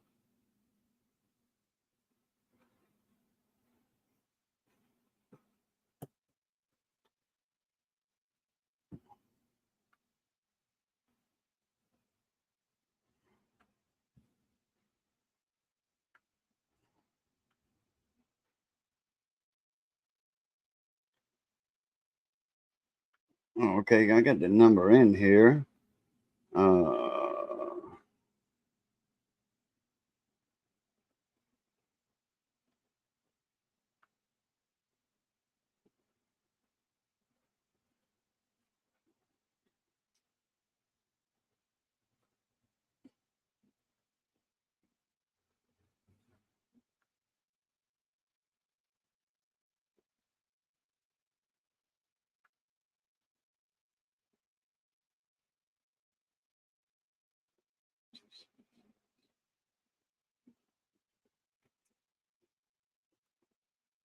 Do this.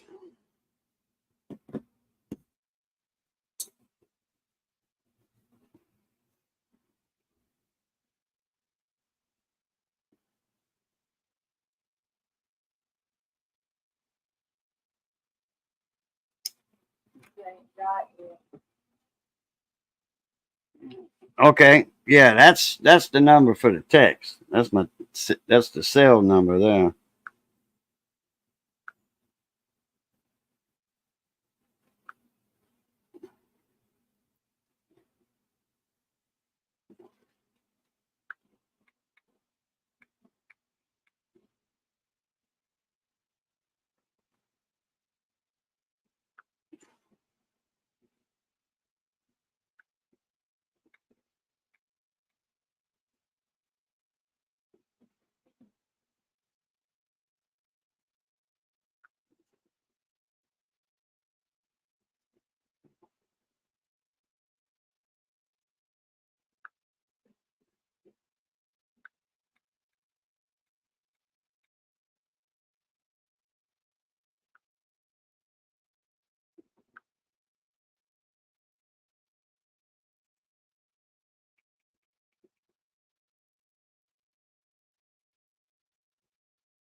Okay, now I got your number. I don't know if I was in the Texas or in my contacts, but I got your number in here now. I think I did have it. I think I was in the text part of it.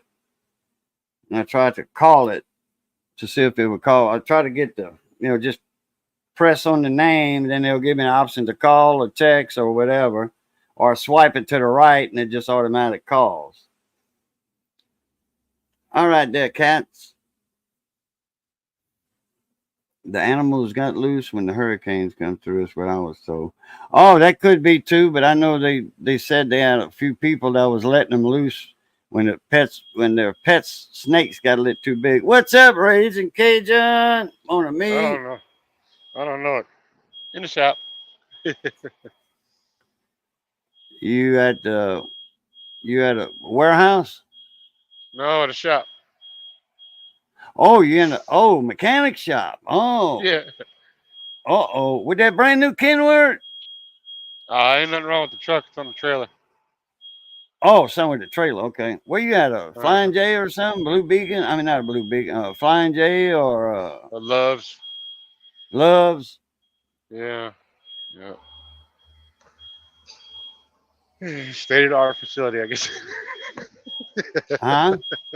I guess they're state of the art facility. Oh yeah, yeah. Gotcha. Uh, yeah, make sure I'm on my right microphone.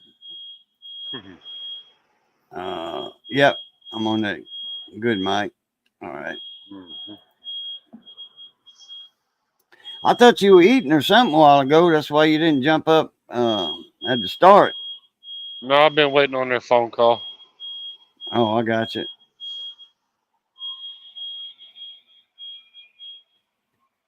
They got to submit the repair and see what they say.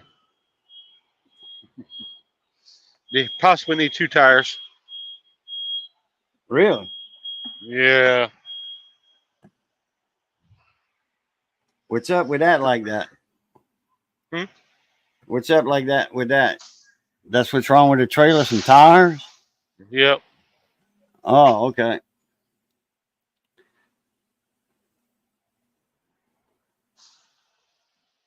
Do you remember a coin guy on YouTube called Midwest Coin Hunter? Midwest. Boy, why does that name ring a bell? I know a Midwest Tool Review, but not Midwest Coin Hunter. Ah, yeah. Okay. But yeah, Midwest two review. That's James. But yeah, I want to say I do know, or did, or is he still on YouTube? You said he used to have some great live streams. I used to have some good live streams too. When I had my silver wheels and my gold wheels, man, I used to have, man, like 60, 70 people in there, get 150 likes, but, I'd stopped doing the silver wheels. It was just to help the channel out get some equipment and stuff. It was kind of like a little fundraiser or something, get channel stickers, new camera, yada, yada. Numis Maniac, what's up, Skipper? How you doing? Greetings, ladies and gentlemen, and you too, boo. How you been doing, Skipper?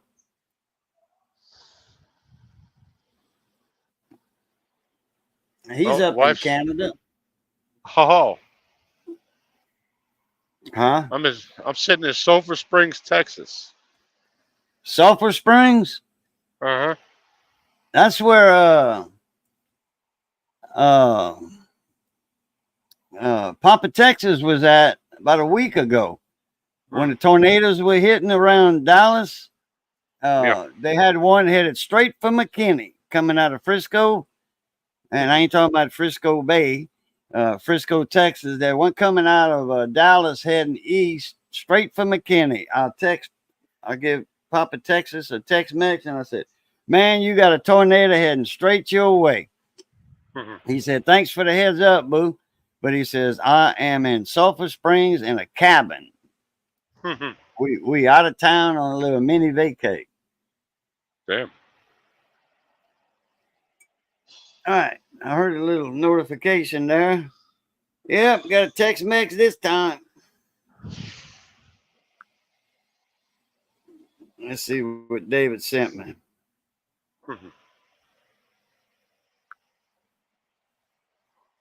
Oh, wow, it looks like a log cabin. Cedar trees. That looks like cedar trees. That ain't gonna rot. That is cedar. Even the door. Milled cedar. That ain't gonna rot. I can tell that's cedar trees. Oh yeah, look at that spray foam underneath that add-on. That'll work. That'll work. A 12 by 24 shop, and it's off the ground a little bit. There's a front door that's underneath his house in Chauvin, down by Lohoma down there. That's Oh, below damn. the underneath of his house. His house is like 12 foot off the ground, 14 foot off the ground. You got an elevator to get up to it, like for groceries and all that. A lot of heavy stuff. You got an elevator. And it'll carry people and all that, but you don't use it all the time. Go up and down the stairs. That's a nice little shop, 12 by 24. Damn it, boy. That's cedar too on that side. That ain't going to rot at all. I tell you, they got some nasty people out here. And that's 3 foot off the ground. Earlier today, when I first checked in at the shop, there was a truck parked in front of me. The dude opened his door and dumped out a jug of piss on the goddamn ground when they grass right there. Oh, man. He dumped it right on the ground. No, it's not a dumbwaiter. It's actually an elevator. You can put a couple of people in there and all the groceries. And, it's a box in, it's got cables going up, but it brings you to the floor level and all that. Piss jugs. Yeah, piss on that. He didn't have no shame in his game. He just opened his door and started dumping. Yeah, Didn't worry about splashing it on another brand new truck next door to him or nothing. No. No, he didn't have no truck next to him, but his truck got it. Numerous Golly, Maniac said my live streams will be back next month. That'll work, Skipper.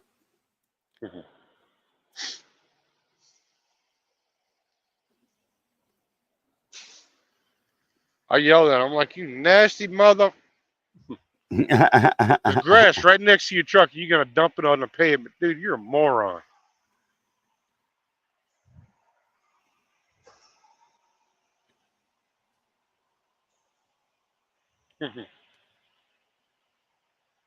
Yeah, have a little respect for the trucks next to you.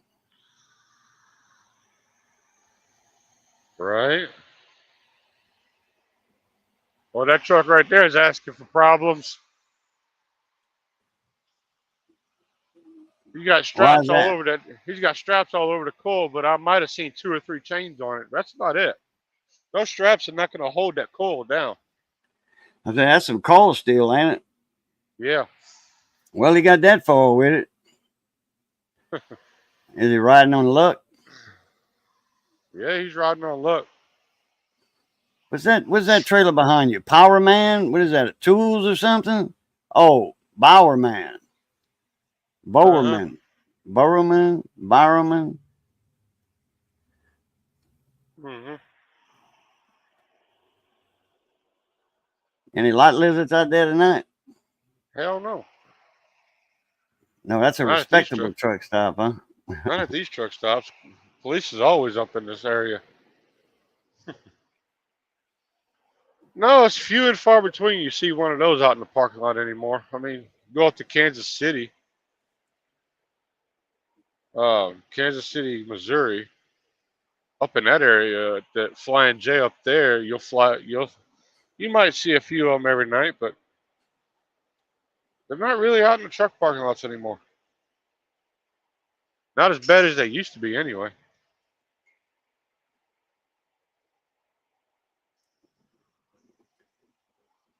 Let's see, they got a pilot down in Birmingham.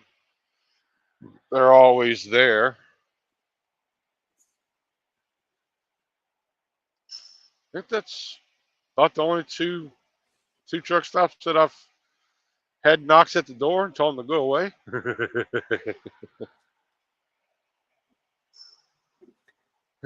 They never had every now and then at Tiger Truck Stop you'd hear a story about they had one, but it was always college girls. Uh-huh. Well, they got to make their money somehow, I reckon. Yeah, help with the tuition. But like I said, it was far and few between you would hear a story about it. Mm-hmm.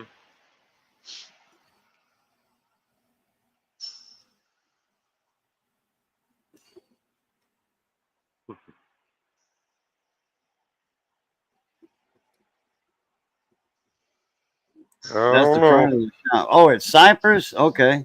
I thought it was Cedar. Yeah, Cypress, that'll work. Right. No late night. What's up, Kyle Alexander? What's up, mon ami? Said no late night knock selling penicillin, huh? Guess not.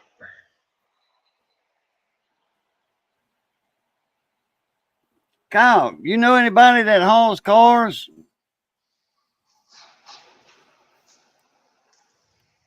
I need a little rig like you got. And Kyle, I need to get a little car haul from New York. Why, your guys are too expensive? No, it's just Kyle, he's got a couple of trucks, and he's got car haulers to haul his those race cars he's got. Between him and Robbie Gordon, Mm-hmm. he's in cahoots with Gordon, the race, NASCAR guy, and they got them little smaller car haulers that don't have a real big height restriction, Mm-hmm. because in that where that car's at, he'll need to get a tow truck You need a hot shot. to no, it would have, well, that, $1,000, but Kyle might know somebody, that's in that area from New York down here that's got a car hauler or transport, you know, that runs the East Coast. Somebody that runs the East Coast. I do. I can reach out to them that might have some contacts. All our stuff is on the West Coast. Yeah, that's what I was saying. If you knew anybody, or because I know you can't tear one of your guys away just for one run, and it would probably. I mean, $1,000, to your guy, your driver. I mean, that'd be a little bit of money, for him. Once the fuel is paid for. But I need, something like with a small car hauler to get in that one way street, because a 53-footer, which I don't think any transports are 53-foot trailers. I know you market trailers like what you pull, those 53s and 57s. I used to Right. pull a 54-foot cane trailer, and I could back that sucker up in a red bug's ass. And that was a homemade trailer. That was a heavy trailer. You Truck need and somebody. trailer without the load weighed 49,000. Without a stick of cane on it, weighed You need a 49,000. You need a mid roof truck. Not something like that. That's full. That's 13.6. You need something like Yeah, well, they got those smaller trucks like a Jimmy, kind, a little bit bigger than a Jimmy, but not small. Well, they used to use Jimmys for car haulers. The Brigadier General Jimmys, GMC you need trucks. something like that. Yeah, See how it's shorter? yeah, the real short one. You need something like that. What's up, Quick Wrench? Same old, same old. Just loving life right now at work. Yeah, most will wait till they get a couple of cars on it. Yeah. Oh yeah, you gotta get 3 or 4 cars before you can take a trip, because one car don't pay for it. As soon as the lien release comes in, Kyle, and I get the lien release for that car, because the guy bought it brand new in 2011, and the credit union, he's always with a credit union, always been, and then they merged with a bank. And when the car was paid off, he didn't get a clear title, and I think that's when the car was in an accident, and I think, or right after, so he wasn't really thinking about a clear title on it, and now that he's given me and Missy the car, it's a Suzuki, it's a small car, Suzuki SX4, and Uh-huh. he's gonna put the fender on it, just put 4 bolts on it, that way it'll hold on to it for the trip.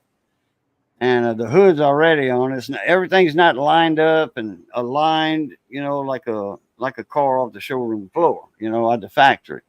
I'll have to do all that, line the hood up, the fender, and all that, and the bumper.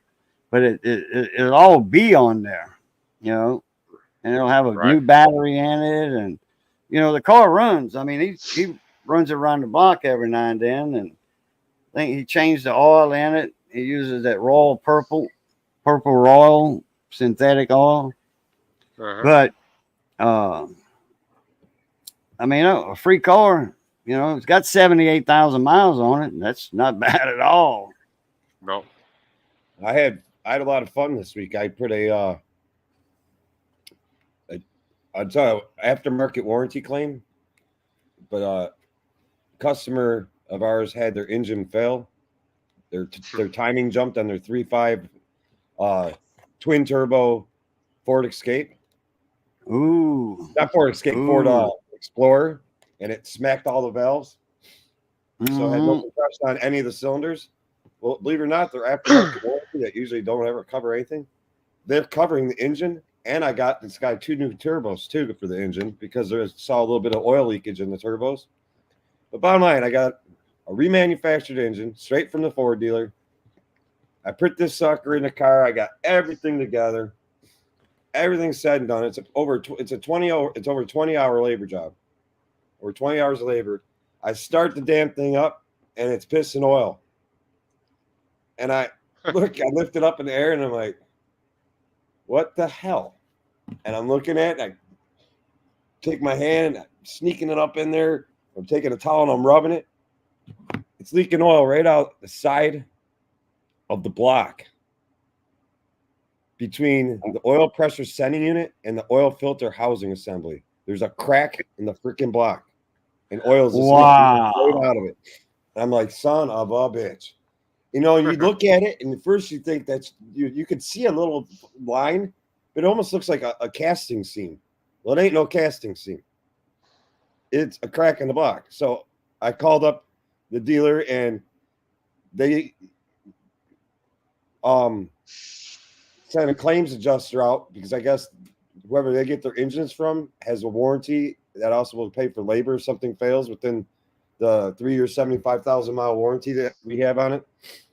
And the guy looked at it. I started up, and he's like, "You ain't bullshitting. There's a crack in that block." I'm like, how much you want to bet that's why this engine was replaced at one time, and you guys got it back to rebuild it? I said, then they never told you the block had a crack in it, and you guys didn't see it. It's hard to test. The passages for oil for leakage, it's probably pretty hard to test them. It's a lot easier to do coolant because I don't know where they all flow, if they even flow towards bearing ports or stuff. I mean, how do you test it? How do you pressure test the stuff before you send it out? The bottom line is I have to tear that motor back out of the car. I got a new one that's supposed to show up tomorrow, and I'll have to do the whole job over again. I already got the cradle dropped back out and the engine. I just got to strip it down and get the engine off the tranny and the cradle and get the new one on it. And hope to hell the new one's good. So what is the warranty company going to pay your labor twice? Yeah, I guess they're going to pay the labor twice. Not the aftermarket warranty that the customer has, but the claim for the engine warranty. Their claims department is going to pay us the labor. I don't know how much an hour they're going to pay us, but they're going to reimburse it in the 20 hours of labor. It probably will be at what their fixed rate is. It probably won't be at our shop rate, but it's still better than nothing. I'm sure David said he needs somebody to move a trailer about 10 miles in Chauvin. What you got? You gonna get a trailer and put it in your yard for storage or something? David, not you, David. David Lemieux. That's my buddy down in Chauvin. What kind of Southeast Louisiana? A trailer for a tractor trailer? I would assume that's what he means. I'm pretty sure he's gonna park that in his yard at his house and use it for storage or something, building materials or whatever. He just added on to his house down there after the Hurricane Ida passed. It took a few pieces of metal off his roof and stuff, and his insurance paid him some good amount of money. He had good insurance, and he added on to his house, and his house is above the ground, like 12 foot. He'd be better off buying a Connex box and just having a company drop it in his yard. Yeah, he wants it off the ground though. He's in Chauvin. You got to remember that. He's on the inside. He's on the inside of the levee though. Well, on the outside of the levee. There's that new levee system down there that runs from New Orleans all the way through the marshes and then down. He'd still be ready. He'd still be better off to buy a container, even if he's set it down on a bunch of cinder blocks. No, he needs it. He needs it about 4 foot off the ground because they still get high water, even though they got that levee system. He's on the coast. Hey, he's on the coast. Yeah, he's on the coast. And there's a bayou that goes to the Gulf. That's right next to his house. The problem with leaving a trailer sit in the same spot like that on the property. The tires and all that stuff. It's gonna start sinking into the ground. Yeah. The ground's soft. Yeah, but he's got contingency plans for that. He's probably gonna put him a little slab right there. Mm-hmm. That's if it's a trailer like I'm thinking it is. Okay. It'd be a lot cheaper. Theo. Country Mile Garage. What's up, Theo? Damn, I Hey, forgot Theo. to send you a link, Theo. Our old race Yeah. shop in North Carolina is now a Tesla service center. Makes me To laugh. to get a trailer like that, it's gonna cost them 10 to 15 grand if you don't find one cheaper. I'm pretty sure it's probably going to be an old 48 foot. Now look, he owns or used to own a moving company, Mhm. Great American Van Lines. He owned a huge moving company, or still owns it. Mhm.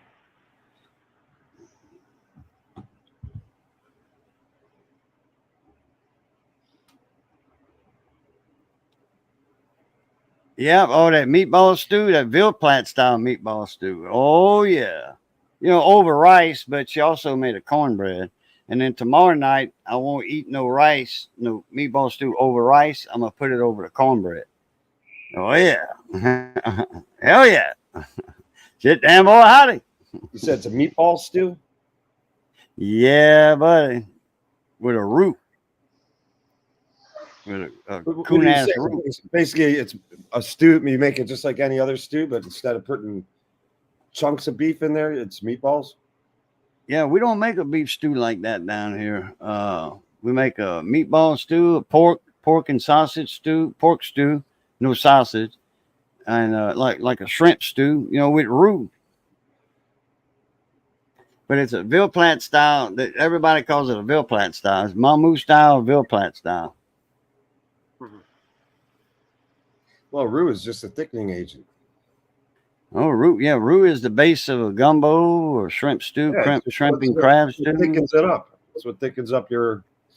Well, it doesn't thicken it up. It's actually the base of it. You don't add roux in it to thicken it up. The roux is the starter base of it, and you just add water to it Yeah, but I was saying that to thin it. To thin it, the you purpose actually of add water to your yeah, roux to thin it. yeah, but the purpose of the roux is to actually thicken the liquid. If you didn't have it in there, it Well, wouldn't thicken it. it's already thick. You don't need it to thicken it. It's already thick. But yeah, but like I'm saying, it's the base of your stew, a roux. Now, it depends on how you cooking a stew. Up north they have a different way of cooking a stew. They'll make a soup and then boil it down to where it gets thick, or they add cornstarch or whatever. A blend of cornstarch and water to make it thick. No, we don't do all that down here. Not in South Louisiana. If you take and make a good roux, and then you slowly start stirring milk into it, that milk will get way thicker than it was originally in the bottle, and that's the base. Oh for yeah, that's the base for a cheese sauce, like yeah, Alfredo yeah, or even cheddar yeah. cheese, That's mac and cheese do that. sauce. Do that with a blonde roux, a white roux, blonde roux. We call that. When you said that a while ago about the, What do you mean? it made me think of something else. Would you cook your roux until it's caramel down there? Yeah, like dark chocolate. Well, not dark chocolate, but chocolate.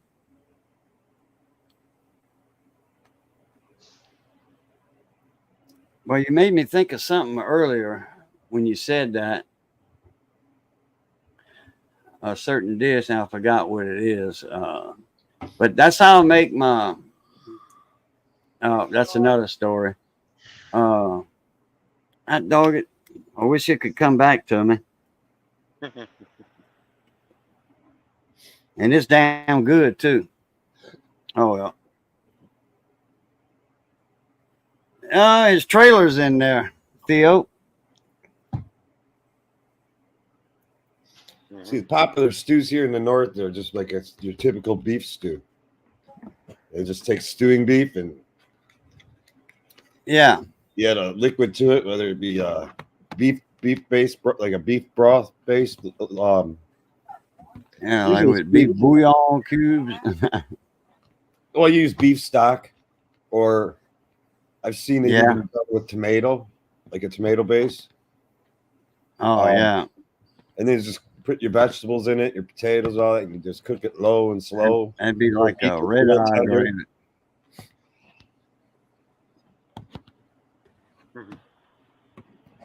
Yeah, he's got a couple of bad tires on it. If that don't fix it, they're gonna have to look into it further, I guess. Yeah, as you can see, all the marks I've made. And Is that on a trailer? did it run? Did it run low? Did you have a flat on the backside and We that just tire ran low?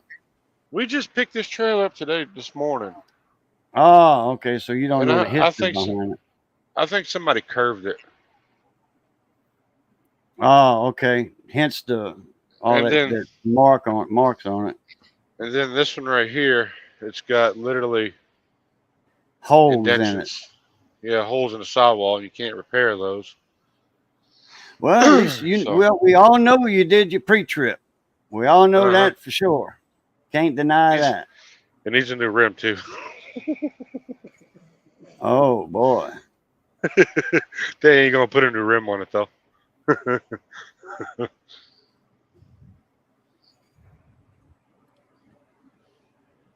That's just how it is.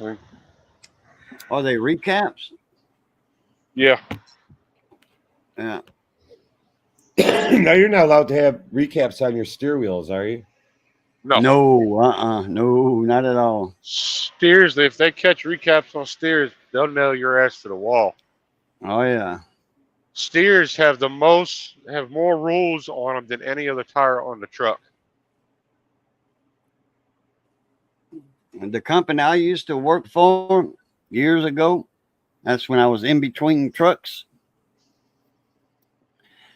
They bought all their tires new. They didn't recap nothing. They bought everything new. But they had a fleet of trucks, a fleet. And I think like 25 trucks altogether. And so when they would buy tires, they would buy 100, 200 tires at a time. So they were getting a discount. Mm-hmm.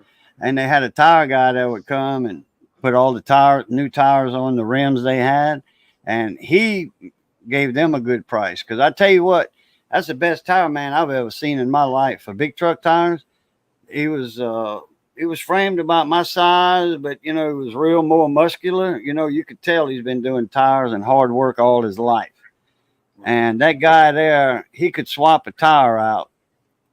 Just swapping the tire. I ain't talking about airing it up or nothing. He can have the old tire off, on a rim that's on the ground, tire and the rim on the ground. He'll have that tire off and a new tire on it within 5 minutes. Within 5 minutes. That guy was fast. I mean, if I ain't mistaken, I'd want to say 4 minutes. That guy was fast. I mean, there wasn't a wasted move. Every move he made counted for something. And all by hand. I ain't talking about no tire machine or nothing like that. All this by hand. Mm-hmm. Best tire man. I know I've changed quite a few tires at that Exxon station I was working at because we was on a truck route and we get truck tires in, and that's back. We never did. I only did one, the 24-inch tires, tubeless. We used to have tube tires with the split ring on it. With that man killed a split ring. And you put that tire in that cage. You rolled it in that cage and then you aired it up in case that ring popped off. And you talk about one hell of a noise when that ring comes off, buddy, and hits that cage. That thing's loud. Well, the actual pow boom is loud, but when that ring hits that cage, that steel cage, oh man, that's loud too.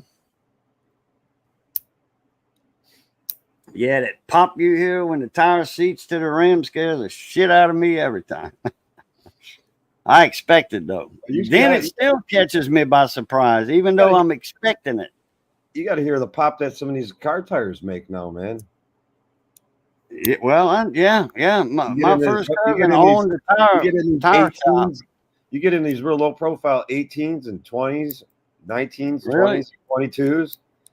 I never heard one of them do those that. Those beads are so strong, and it takes a lot of pressure a lot of times to get them to seat. When they seat, they make a hell of a snap sometimes. I ain't like the old days of messing around with 225, 75 R15s and the 185, 70, 14s and shit like that, where they make a little pop. These Yeah. new ones, man, with the short sidewalls, a real low profile, they'll snap. They make a good snap. Damn. My cousin owned Blow a a tire super shop, so single I on was one of these. raised around it more or less. He owned a Goodyear service center, tire alignment and all that. And when I was a little kid, 5, 6 years old, me and my cousins, we were running around playing in the tire warehouse. So yeah, we was raised around that. Tell you what, the tire I don't want to hear pop anymore is a super single. When those things go off, they sound like a damn cannon. Super what? Super single? Was that 24 inch, 22 inch or something? 22 and a half. 22 and a half. That's what, okay. I think I meant that. Because they had two sizes, like in after when the tubeless came out, they had 24s and the 22 and a halves. 22 and a halves and they were more like a low profile. All right, Diabolical. Take it easy, mon ami. Yeah. Have one of those go off and blow. Yeah, I tell you what, I don't want to have it no more. I hate super singles. I have not met a mechanic in one of these shops that's ever had a good thing to say about super single tires. I never heard of them. That probably wasn't out when I was driving truck.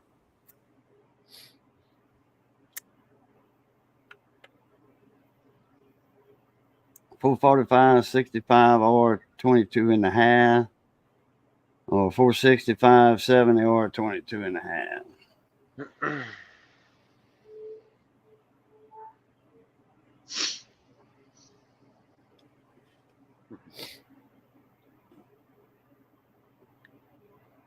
Grumpy Grandpa, Zanron. Got the little fly on the wall. What's happening, Zanron?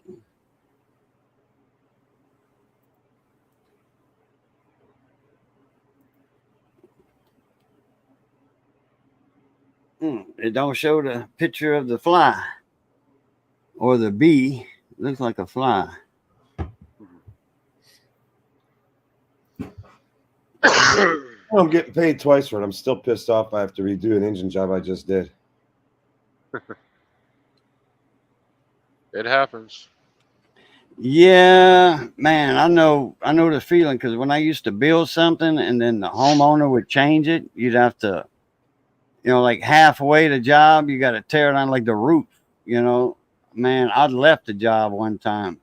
I told the guy I was building for, he called me up, man, why you left that job? I says, man, they changed the roof on that house 4 times. Between the wife saying change the roof and we got the skeleton up, we got to take the skeleton down, order more material, and then use the material we got for, shorter rafters or jack rafters. And I said, that's the 4th time they changed that. I told them don't do that again or I was going to leave. And they did it anyway. And they said, why didn't you consult me? I said, I left voicemails all them times I changed that roof. He said, I was wondering why you were taking long on that house. I'm like, yeah. I said, you got to get with them people. I says, man, I didn't bid that house for 4 roof changes. I didn't bid it for 2 roof changes, or 1 roof change. I bid that house for building 1 roof and that's it. Not to tear it down and do that. And I got to pay my guys for that. I wasn't getting paid extra. Oh, please get back on that job. I'm going to make sure you get your money. Just tell me how much that more money you need to get back on that job. Mm-hmm. And I guarantee you won't have to, once you get back on it, you will have no more changes. I'm like, all right, thank you. Only good thing about this is I'll be able to fly this time on it because I just did it. Yeah, but I hate doing something and have to redo it. I do too. I do too. But like I said, that's only bright side. I just did the motor, so I know just boom, boom, boom. Everything I got to do to get it disconnected, dropped out. I know. I know it'll go faster this time. It's gonna go way faster than it did the first time. All right. Yeah, boy. Hmm. I can have the cradle, the engine, and the tranny. It takes me 40 minutes to have it on the ground. On a 40 cradle minutes for vehicle. what? To drop the whole engine cradle with the transmission and engine assembly on it. I Uh-huh. can drop those out of those Explorers in about 40 minutes. So what, the engine comes out the bottom? Yeah, I just dropped everything right out the bottom onto a cradle table. It's a hydraulic jack table type thing, and got points you can hold the cradle in place, and I can move it and roll it around so I can So line the it back engine up. doesn't come out the hood from the top, it comes out the bottom of the car. I don't know if it could come out the hood. It probably could if you tried. You probably have to pull the radiator and shit out though. I drop it out the bottom. Just like if I do timing chain, if I do timing chain sets on those, I do the same thing. I drop the engine cradle assembly right down and out. Okay. Wow, that's interesting, taking the engine out the bottom of the vehicle instead out the It's hood. really easy. All you got to do is you take the airbox out, you take the battery tray out, the battery out. You have to disconnect a couple things off the positive cable connection, and then you pop the cowl cover off where the wipers are, and you unplug the PCM, and you slip that wiring harness out of the cowl.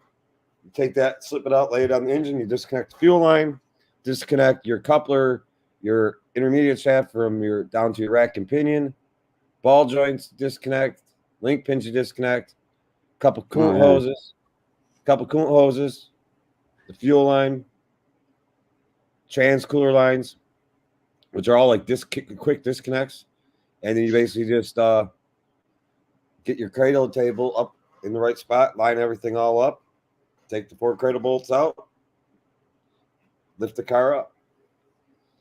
I'll be down. Make sure everything has been disconnected as you're going up, like nothing's still caught up. Yeah. You don't miss a ground or anything, and then vehicle's up in the air, and you got your shit to work on down there.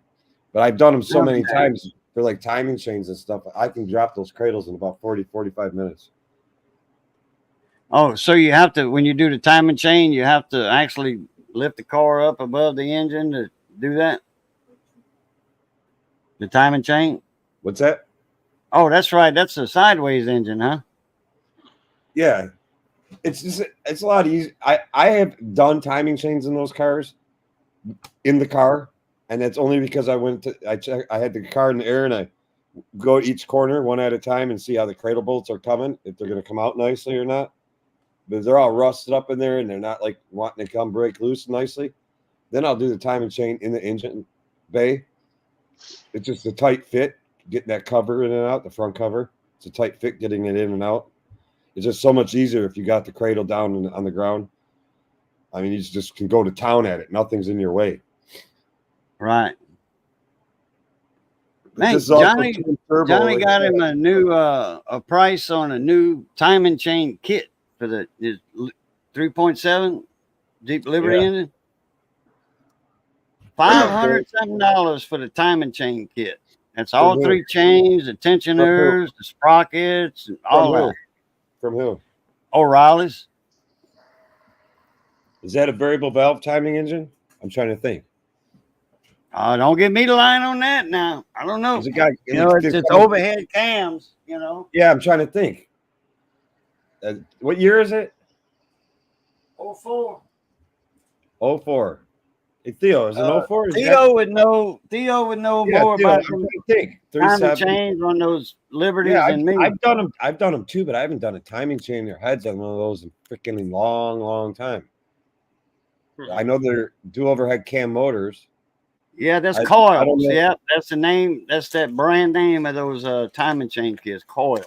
I'm saying if it has a variable valve timing on it. I'm trying to think if it does. Hector, what's up, mon ami? How you doing, man? I hadn't seen you in a while. That kit shouldn't be that much unless you're getting new phasers too, like what they call the cam phasers. There's a lot of ports in this kit. A lot. You got 3 timing chains. Yeah, I know there's 3 chains. Yeah, then pockets, all that. the reason that your kit you're getting is so expensive is because you're getting the new cam phaser gears, the variable valve phaser gears. You're getting new gears. Those Okay. gears are expensive. If you just bought, Oh yeah, you're getting all new gears, all if that. you just bought the chain set with the, like say, the new crank gear and the new guides and tensioners, you could probably get that kit for under 200 or right around 200. You're probably paying the extra 300, 150 or so. You're probably paying extra. I'm trying to think how much it is without the phasers. It all depends how long he wants to keep the vehicle. Oh, they got one for about 240 or 260. Yeah, I honestly, how many miles are on that engine? 170. 107, 70. 70. 170. Yeah, he'd be stupid probably not to change the phasers while he's got it apart. I will say on that particular motor, I don't think I've ever seen the phasers fail. But Small town machine shop. What's up, Adam? Hey, Adam. Yeah, half without the phasers. That's about right. 260 you're without, better off for the extra 500 with. 170,000 miles. He's better off for the extra 250 to put new phasers in.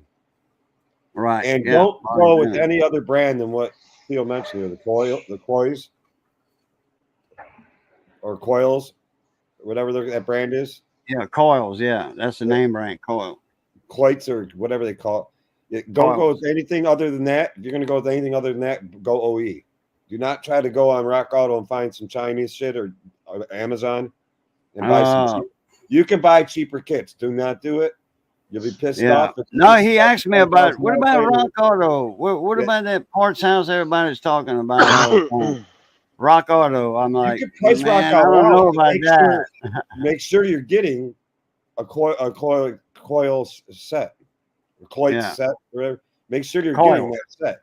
Yeah, do not go with some off-brand other bullshit. I've seen those people try to get cheap with timing chain kits, and especially the phasers. I've seen guides fail. I've seen tensioners fail, and I've seen these cheap off-brand freaking phasers fail.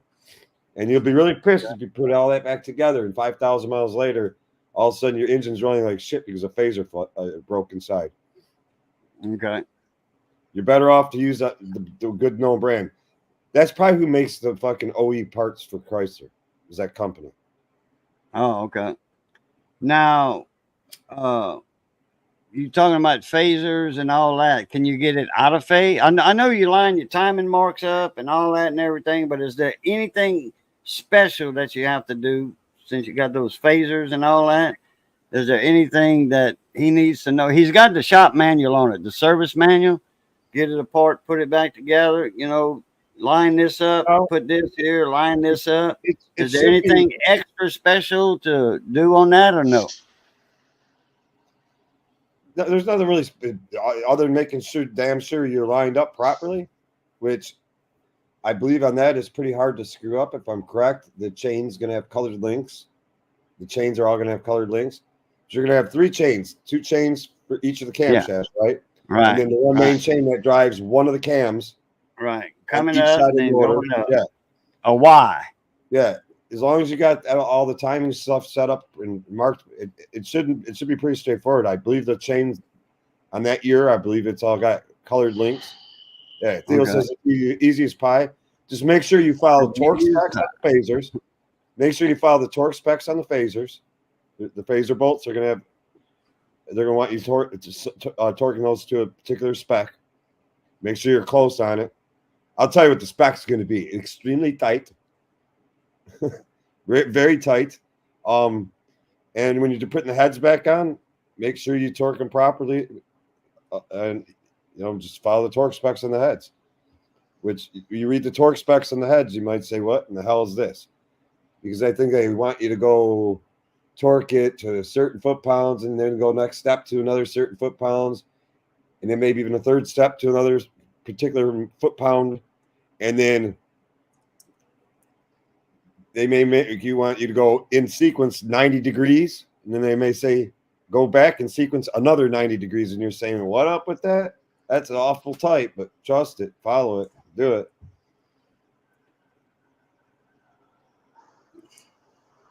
Yeah, new head bolts too. Don't measure out the old ones. Spend Oh the money. yeah, I told him that. I says, get new head bolts. I said, I'm pretty sure you need new head bolts on Well, that. someone said, Nowadays, new head bolts are a must on anything. well, that's questionable because like I'm trying to think of a good example. I think it's Um only $40 for new head bolts. yeah, So an yeah, example like the Hemis, the Hemi, the Dodge Hemis. They'll tell you right in the manual they're not torque to yield, they're torque to angle. And you can check the bolts and measure them out, check them for stretch, and look for signs of stretch. And if you don't see any problems with it, you can reuse them. And you're trying to be really cheap, go ahead and do it. But you probably won't have a problem. But I still suggest replacing the head bolts, especially if it's your own vehicle, for peace of mind. Right. right on. Especially if you're going to keep it. You know what I'm saying? It's a peace of mind. You know you got brand new bolts in there. Yeah, well, he ain't even had that Jeep 6 months. I mean, it was 6 months or 5.5 months old when it dropped that valve seat. Make sure when you're bolting the heads back down, make sure all your bolt holes inside the cylinder block, make sure they're all clean and dry, that there's no liquid in them. Like from when you took the head off, liquid, like coolant or something got into the bolt holes. Make sure you take an air gun, blow them all out, maybe spray a little brake clean in there, blow it all out. You want them clean. I do believe on the Jeep head, it does not want you to lubricate the bolts. Some torque specs call for lubing, like putting a light coat of oil on the bolts and then torquing them. But most of them today it's a dry torque spec and a dry torque to angle. It's all meant to be done dry, not oiled. Okay. When you're torquing those head bolts, you probably ask Theo about this. That last step, you might be feeling like they're getting about ready to snap. And I'll tell you what, sometimes it gives you that impression. Yeah. Yeah, he had to take his half-inch breaker bar plus a 20-inch crescent wrench on it as a cheater to get them broke. They were torqued. They're tight. Oh yeah, they tight. They were tight.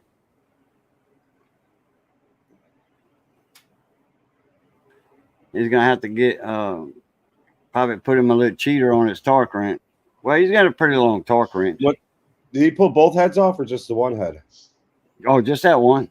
That's all he had problems with, was just that one. So what's he gonna do? Gonna go to a Chrysler dealership is he gonna go to a Chrysler dealer for the head gasket? No, O'Reilly's for the gaskets. The gasket set. He's got to buy a whole set, I think. No, you can go to Chrysler and buy just that one head gasket if you want, and then the rest of it, you can buy the intake gasket set. He can buy the front cover gasket set from like a Felpro or whatever. He's getting it all through O'Reilly's. I wouldn't buy the head gaskets. Oh, is the head gaskets that have the front cover gasket in it? No, it don't. No, You can buy the whole front set. cover gasket by itself. Yeah, It's like the front covers. The front cover is probably RTV, most of it. There's probably front cover gasket is $15, I think, or $20. Yeah. And then if you go to O'Reilly's, you can buy a whole gasket set, which will include your head gaskets, intake, right, manifold, valve cover, all that kind of stuff. You buy a whole gasket set. Yeah, you just won't be using the one Banks head gasket. You'll just have an extra. Right, he'll have it as a spare. And a valve cover gasket. Yeah, it'll come with it. The head is $500. It's a complete head, valves, cams, rockers, everything. I gotta be honest with you, 170,000 miles on it. If you got it tore down that much, I'd put a valve cover gasket on another valve cover. He might do that. You mean tell me it's at 170,000? There's no seepage around that valve cover gasket that's on it now? No idea. But I'll tell you right now, he it's just got might do that 170,000 while he's miles at on it. It's got 170,000 miles on it. It's been down in Louisiana its whole life. I'm telling you that rubber valve cover gasket on the other head is like a brick. I would take that valve cover off and change it. Since you got a new gasket. Actually, anyway. he said the valve cover gasket on that one was real simple, real soft. It's soft still? Yeah. He said, looks like he could reuse it. I said, Johnny, you're going to be getting new gaskets anyway. Well, When you get the gasket kit. soft. If I took one off a 170,000 mile vehicle here in Michigan with all those hot cold cycles, that thing would be it'd be brittle. But that's Michigan. Different. It's different here than it is over there.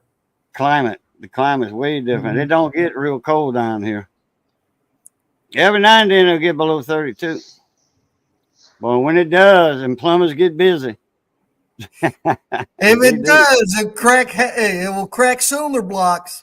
Yeah, that too. Region blocks. I bet your block's not cracked. I bet you just lifted your head up.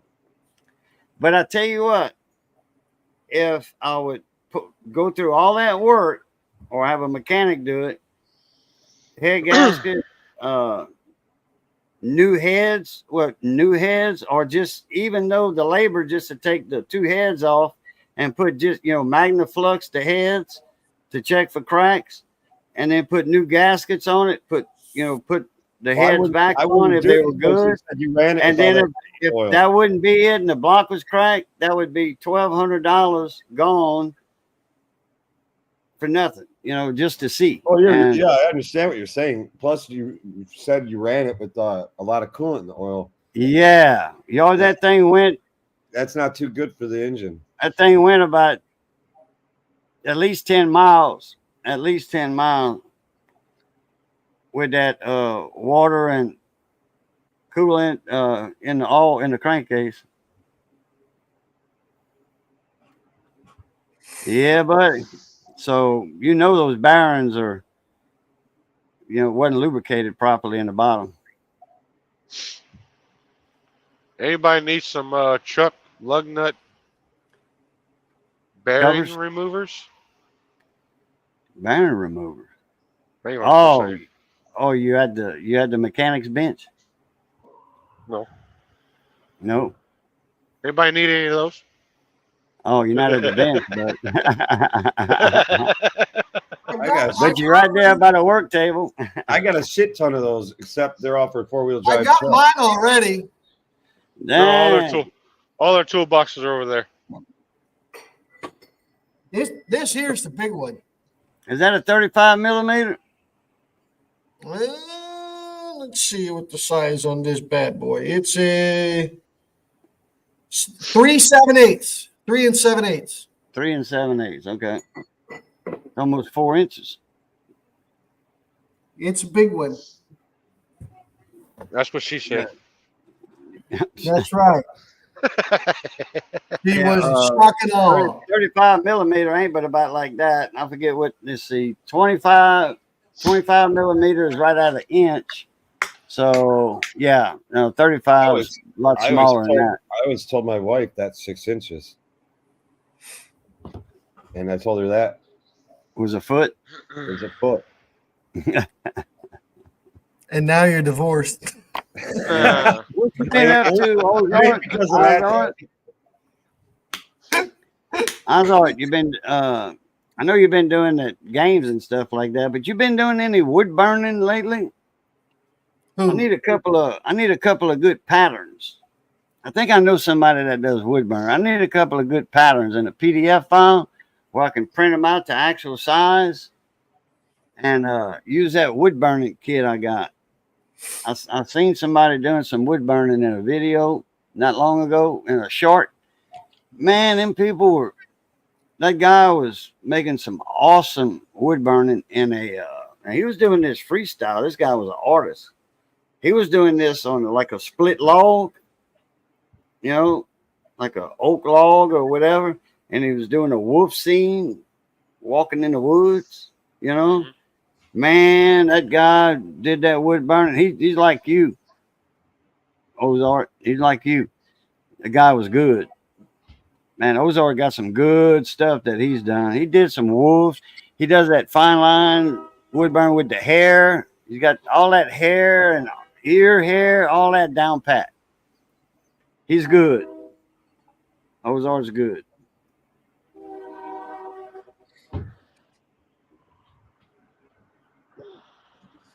Y'all go check his channel out.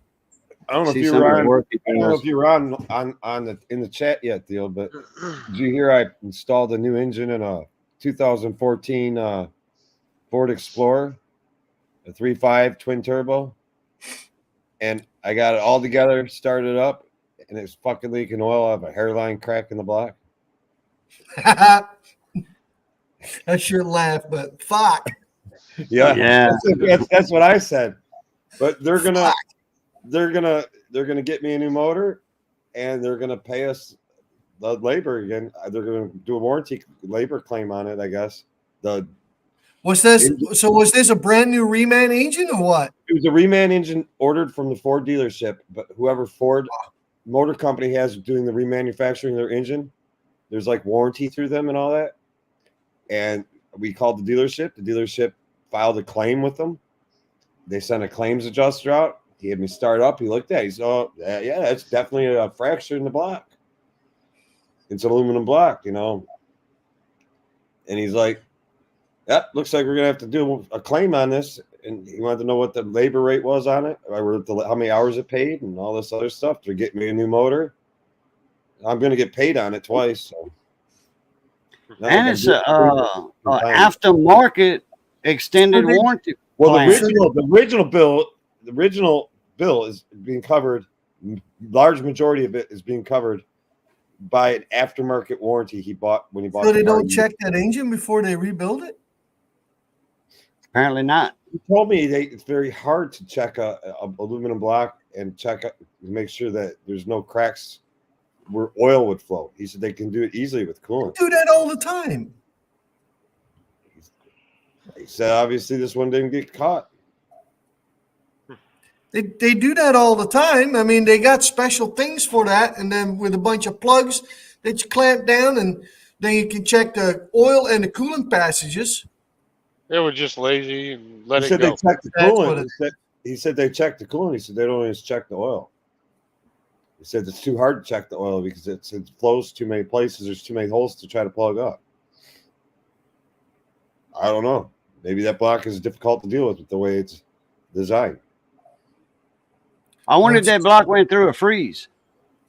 It's an oil passage. It's an oil passage that's got a hairline crack. It's all oil. Yeah. Okay. You got oil filter adapter housing, and you got the oil pressure setting in it, and you can see a little like you can see where there's a passageway in the block that leads to the pressure sensor between where the oil filter is and all that, and there's a hairline crack right in there. How it happened, who the hell knows? I don't know, something. Yeah, but a freeze could take out, it could crack the block where oil could leak out too, though. It could, all passes could freeze too.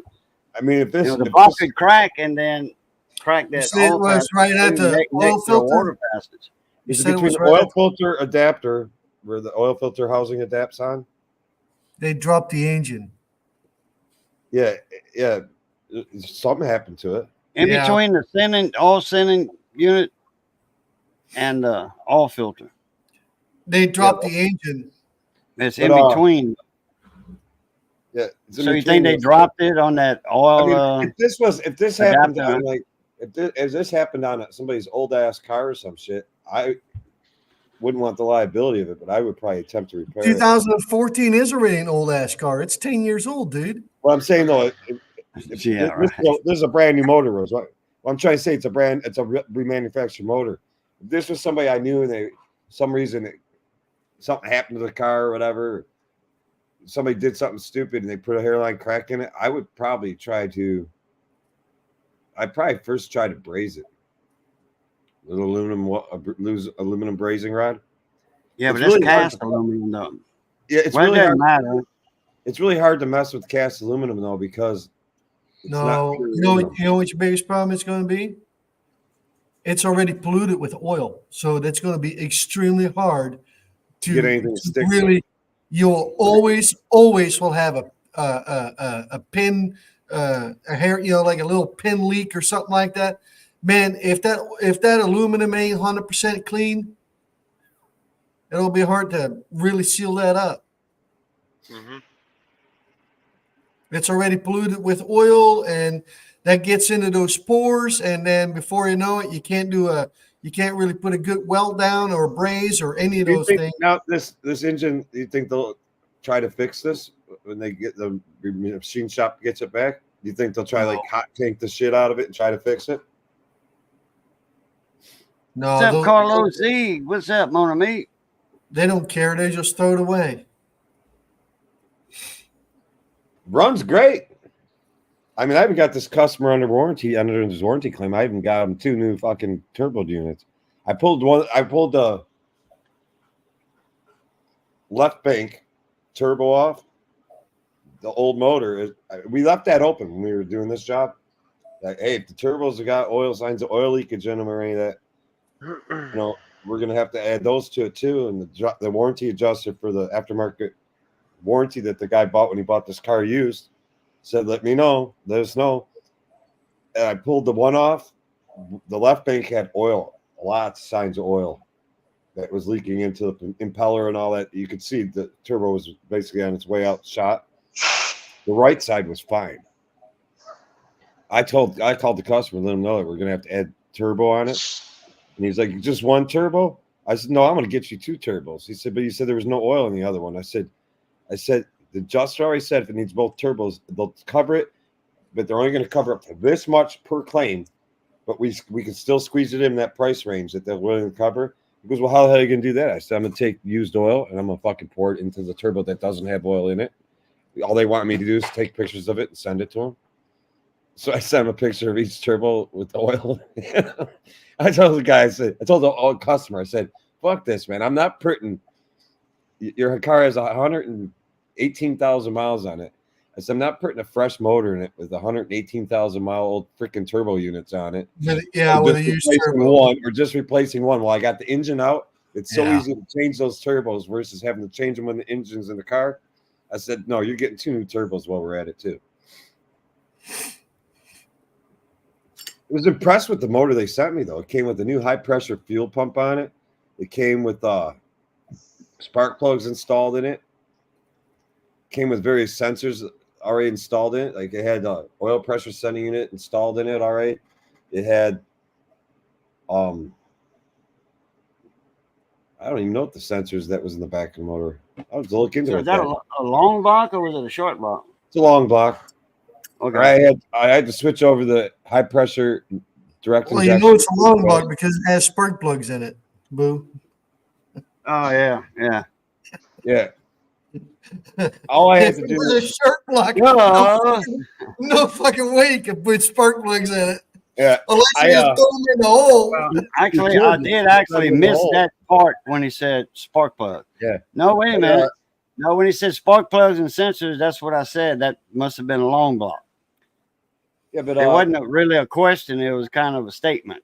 Even some of the very sensors that plugged into the that screw into the block were already brand new with the engine. And the only thing I had to do is I had to swap over the direct injection injectors and the rails.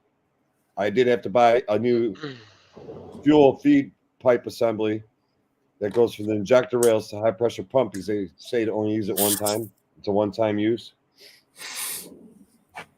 Even though I've seen people reuse them, they say it's a one-time use. So I'm not gonna go against what Ford says. They warranty was going to pick up the tab for the parts, so I'll replace that too.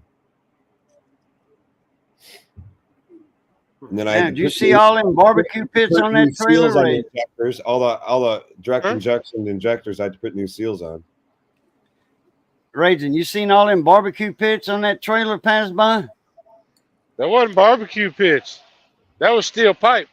That's future barbecue pits. potential barbecue pits. Hey, have you ever messed with any GM, Ford, or Chrysler GDI engines where you had to pull the injectors out?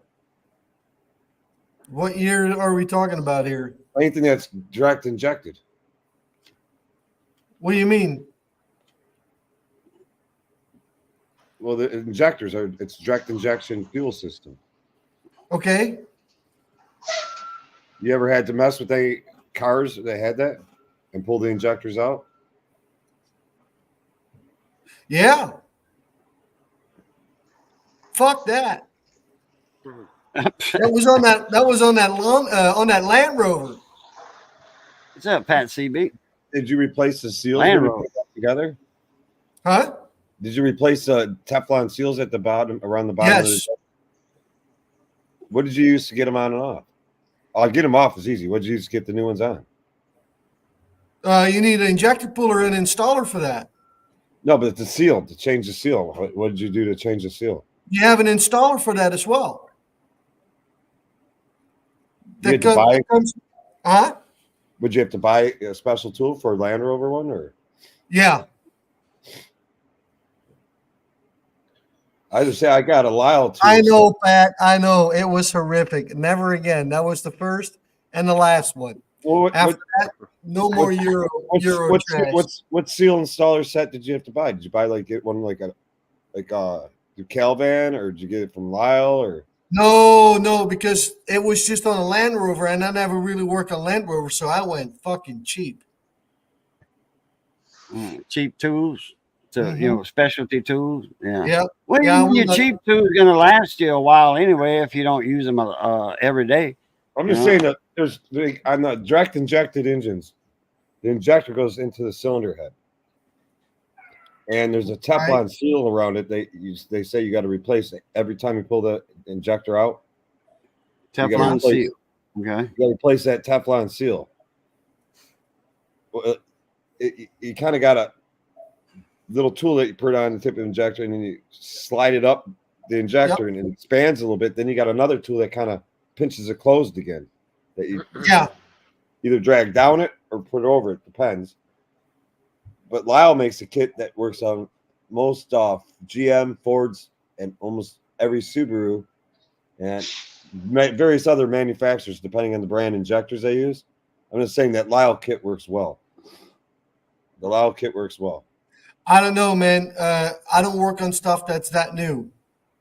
I don't have to. I mean, I do. I work on stuff that new all the time, but I don't have to. It's rare I ever have to pull injectors on direct injected engines. I haven't come across too many of them that have failed. Yeah, not yet. So, I mean, give it another 3 to 5 years and they'll be coming in every time. Mm-hmm. Well, I tell you what, Theo, your shop looks a lot different when you're working on stuff than at the angle that you're at right now. When you're taking videos of a vehicle or whatever, and you're going your shop looks a lot different. We can see most all of it. And you said you can get 2 cars easy in there, sometimes 3. No, that was in the old shop. Over here, I know that. Just over 2. Here, if I'm lucky. Oh, okay. What's that behind you? Is that a generator? Diesel generator? That's a tractor. That's a John Deere. It's a tractor. Okay, I see it now since he moved out of the way. Okay. John Deere green. Yeah, normally they say I just got done rebuilding and reinstalling the hydraulic pump. Normally they say to take all this off right here. And I said, fuck that. I just pulled the axle out. That's why it's sitting like that. I just yanked the front axle out because that's only 4 bolts. Roll the axle forward and drop it from the bottom. That's why it looks like a diesel generator on a platform. Yeah. Because the wheels are missing and the axle. The wheels are sitting right there. That's the axle. Oh yeah, okay, I see them now. Yeah. Yep. See, you got that old time roller bar with a ball hitch kind of type deal on it to roll it around. I just use a floor jack. Oh, that's what it is. Okay. Yeah. And then one of my boys can help me on the other side, and then we'll just roll the tires, and then we'll roll it back under there. Right. Get it centered up, and then zip the bolts back up in the hangers. Whatever made you get involved with the damn Land Rover? Well, because I had one customer, and he was a pretty good customer. He had a old Land Rover, and I did some work on that. And then one of his kids got himself a newer Land Rover. It was too cheap, so he couldn't let it go. It was a deal. Oh my God, what fucking deal that was! And it needed timing chains. All those things are a pain in the fucking ass. They are a pain in the fucking ass. I mean, when I saw you taking on that job, what was it, about a year and a half ago, 2 years ago? Yeah.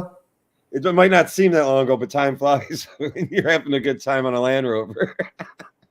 I got a friend of mine from Time flies Sunset. once it's out of They your have a shop, Land right? Rover and they love it. Time flies. They said they never had no problems with it when they bought it new. I think Well, they you bought it see, new they have or whatever. specialty tools, and only half the specialty tools fit because officially, with the Land Rover, you're supposed to take the radiator out. I'm like, fuck that. I ain't going to take the radiator out just to get the harmonic balancer to come off. What's that, backwoods? But you had to do that because of the specialty tool. So I specialized the specialty tool. So I whacked 1.5 inches off, and I could remove and install the harmonic balancer with that. Yeah, Land Rover has made some of their shit extremely difficult. Overall quality of those vehicles today, I really hate to say it. I mean, some will argue that they're piles of shit, man. You know what it is? We have to work on them now. And that's the thing, right? It's a British vehicle. So on the end of the day, engineered. Well, the Brits they can really make something that really works and runs nice. I mean, absolutely hands down. It's the details where the Brits drop the ball. Yeah, the details in manufacturing. So, I mean, you run into a lot of little stupid shit that is just mind-blowing and electrical. Because JCB is no different. JCB is a great piece of equipment. But my God, if you got to work on it, I mean, you'll cuss that thing out up, down one side, the other. I mean, it is serviceability on some of this stuff is unbelievable. Wasn't the Land Rover made for the outback, like in Australia and stuff? Wasn't it made for desert and rocky country? You know, like that. Originally, yeah. Okay. Originally, that it was designed for a lot of Land Rovers out in the desert and Australia and the outback and all that, you know, in the bush. Yeah, but in Britain they use them as their farm truck. Oh, okay. The worst customer you could ever have is a customer that buys a used Land Rover with 75,000 miles on it, or a used BMW with 75,000 miles on it. Say, oh, I bought it because I got such a great deal on it. You're 100% right, Pat. They never have the money to fix them, and that's when they all of a sudden need all kinds of work done on them. Hey, Raisin, your camera just moved 3 foot. Did it? He had his back turned to it. Hey, man, somebody's stealing your camera. Yeah, why is your camera running across the shop? I don't know. I should have said that, huh? They wouldn't have got far, I promise you. Yeah, that's true. What's up, Alan Badger? How you been, man?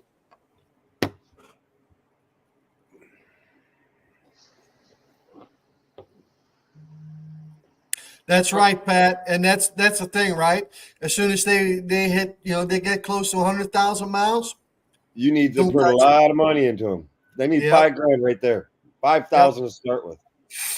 You tell the customer that, they're like, what? You tell a customer that bought one of those a really great deal BMWs, they need new tires, or they need new brakes, and you price them. How much? Well, you also bought the BMW. Yeah, basically put new tires on it would total the car, right? Yeah, I'm like, we find out how much a set of tires is for it. I'm like, didn't you check in his shit before you bought the car? It's like, don't go buy a 3,000 square foot sprawling ranch and say you think how badass it is.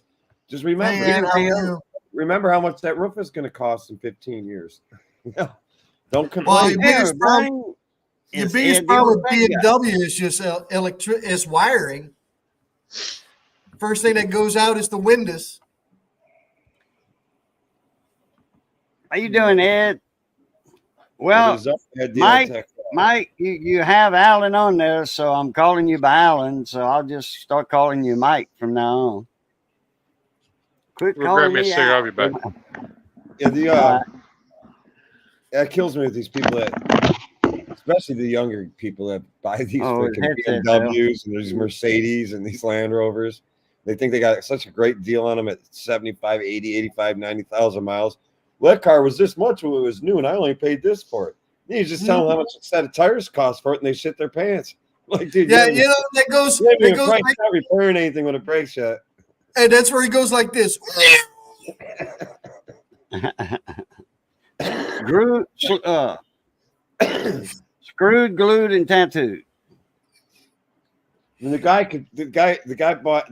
We have too many customers here in Metro Detroit that they buy these BMWs and these Mercedes, Land Rovers, Range Rovers, Oh yeah, you can buy a very nice one for about $3,000 to $5,000. I mean, you got an absolute beaut.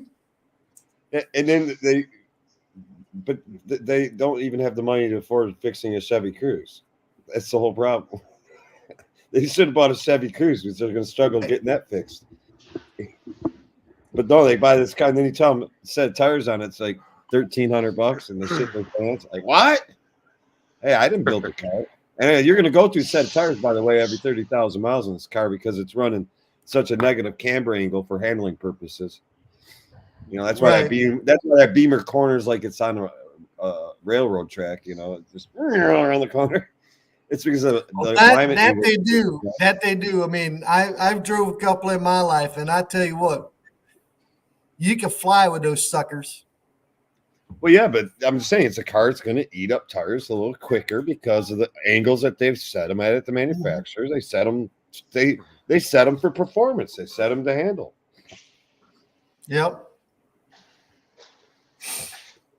I got you, Mike. Not a problem. Mike, whenever you want a link to come up in the channel, whatever, like you used to do, a long time ago, just let me know. And I don't know if you got your old email address or a new email address or what. I know you sent me a new phone number, so I got to give you a call on that. I got to put that in the phone. I don't know if I got it in the phone or not. And most of those high performance tires that these cars carry, or the sizes that they have on the vehicles. Yeah, I do have an email for you.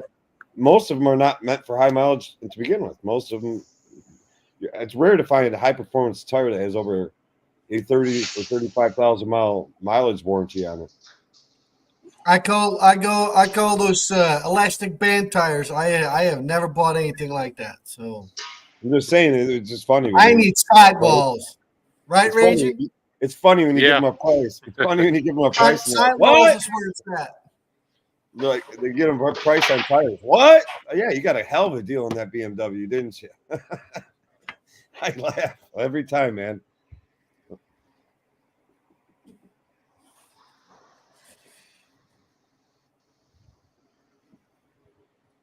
How many barbecue guys we got in here right now? I'm a barbecue guy. Well, the chef's backyard is live. He just sent me a link to a string yard for the panel.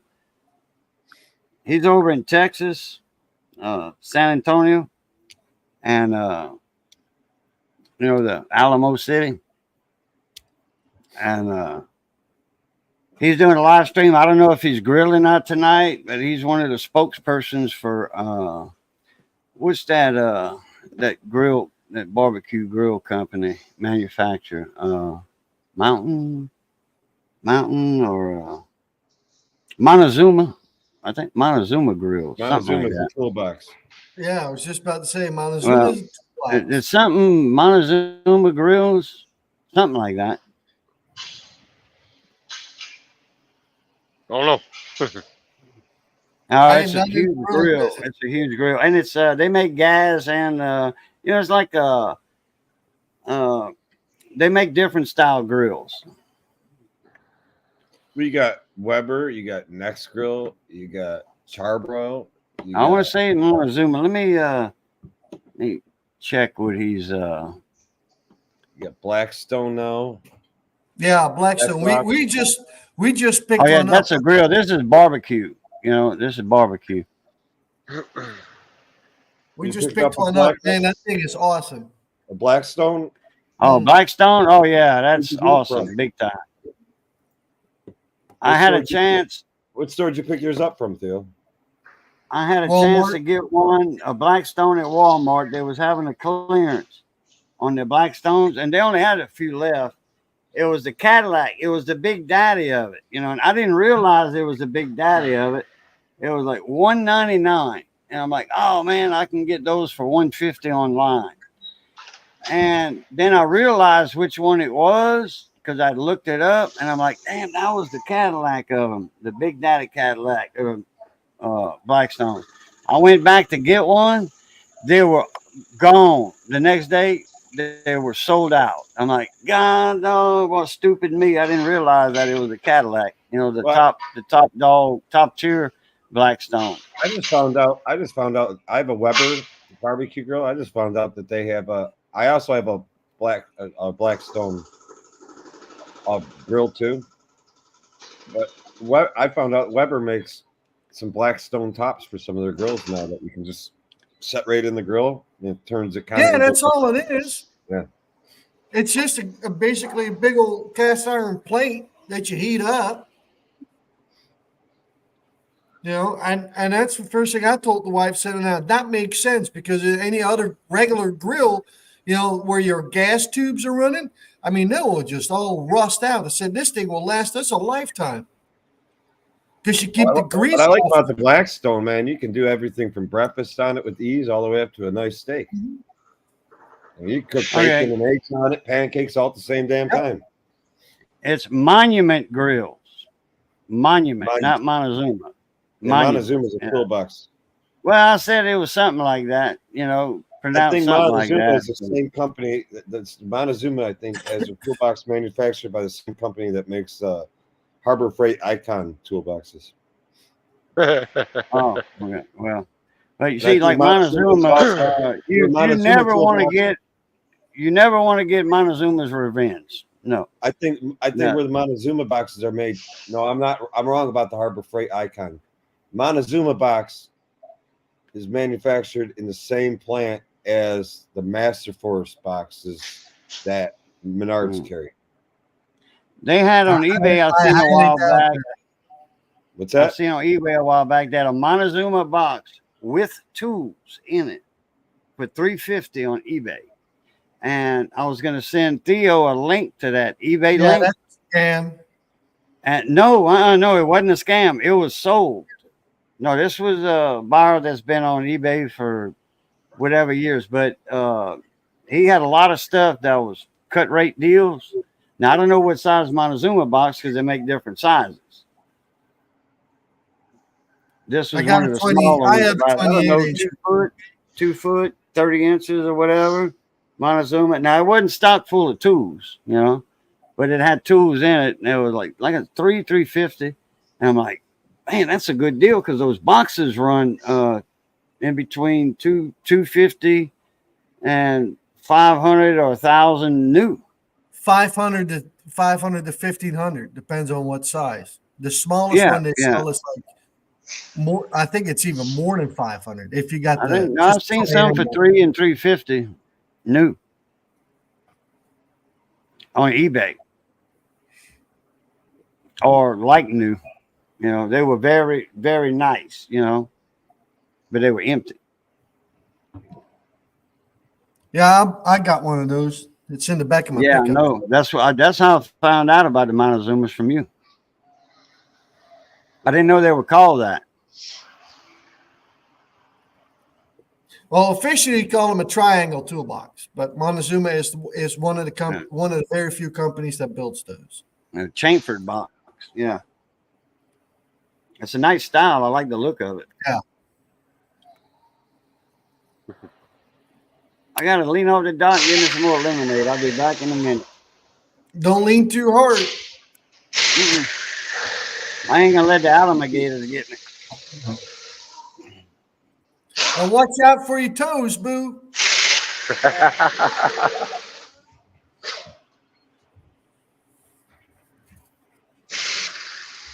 But you got your trailer about done raging?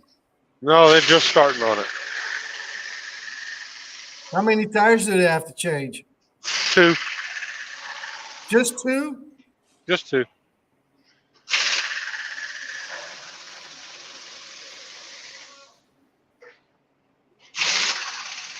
How long have you been waiting there already? About 5 hours now. For 2 tires? They had to get approval. Then I had to wait for a slot to open up because I guess they were busy. Driver text going on road calls and all that other shit. Wow. Yeah. So. Well, I hope they cover your downtime for giving you a shit trailer.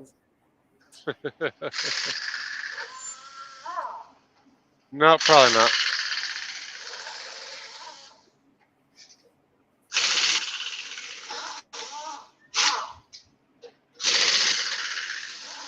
The nature of the business, though. I suppose.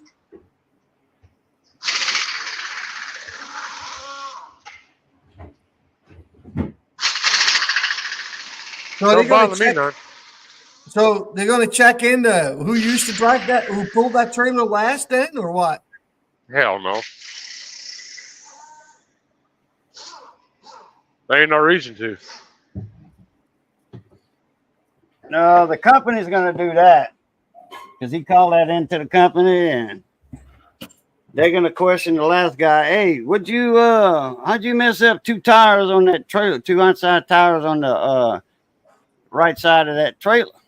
And Probably not. well, I didn't do that. Well, did you do a pre-trip on that trailer? Because this guy did, and he found it.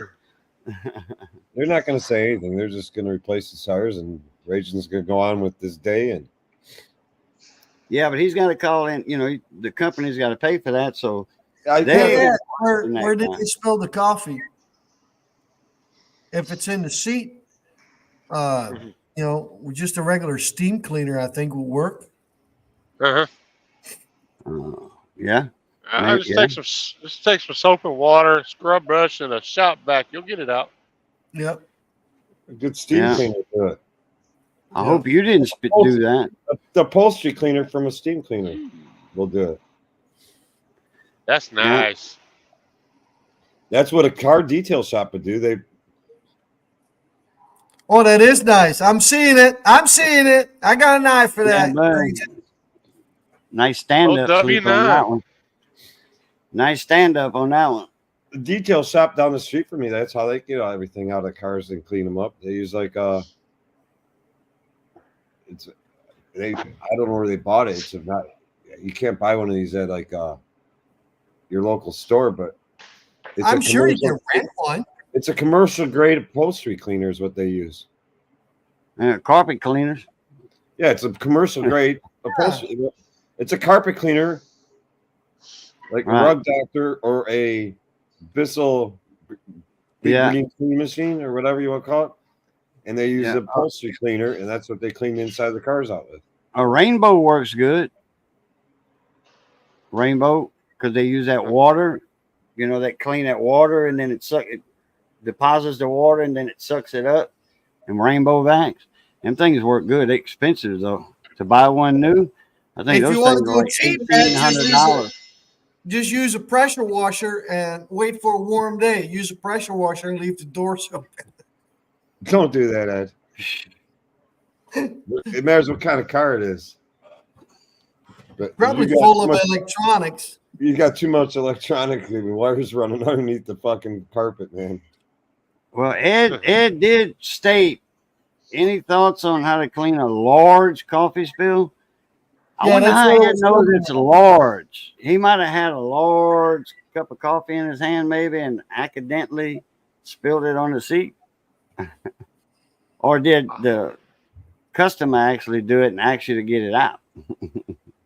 Yeah, I just told him. Hey, Ed, is it just fabric or is it platter? Ooh. It was me. Very sad. I spilled my coffee in the back seat. Oh, okay. Well, at least it's in the back seat area. I just told him how to clean it. Yeah, you did. Yeah, or just bring it to a detail shop. I mean, they'll detail it for you. Yeah, they'll charge him $125. Yeah. You can't buy anything to do that with for 125. 125 Right. bucks detail out here. Well, don't let them detail the Full car. Just interior let them clean is probably that about stain $200. off of the seat. That's all. Yeah. All you have to do is get a scrub brush, soap and water, and a shop vac. Some Easy. Dawn. And go Miyagi on that thing. Wax on, wax off. Miyagi. Mr. Miyagi. Yeah, wax Yep. on, wax off, baby. I did detailing for a number of years. Well, there you go. Hell, they even sell the kits where you can put a scrub brush on a drill, You put know how some soap you, down. you know how you clean that up?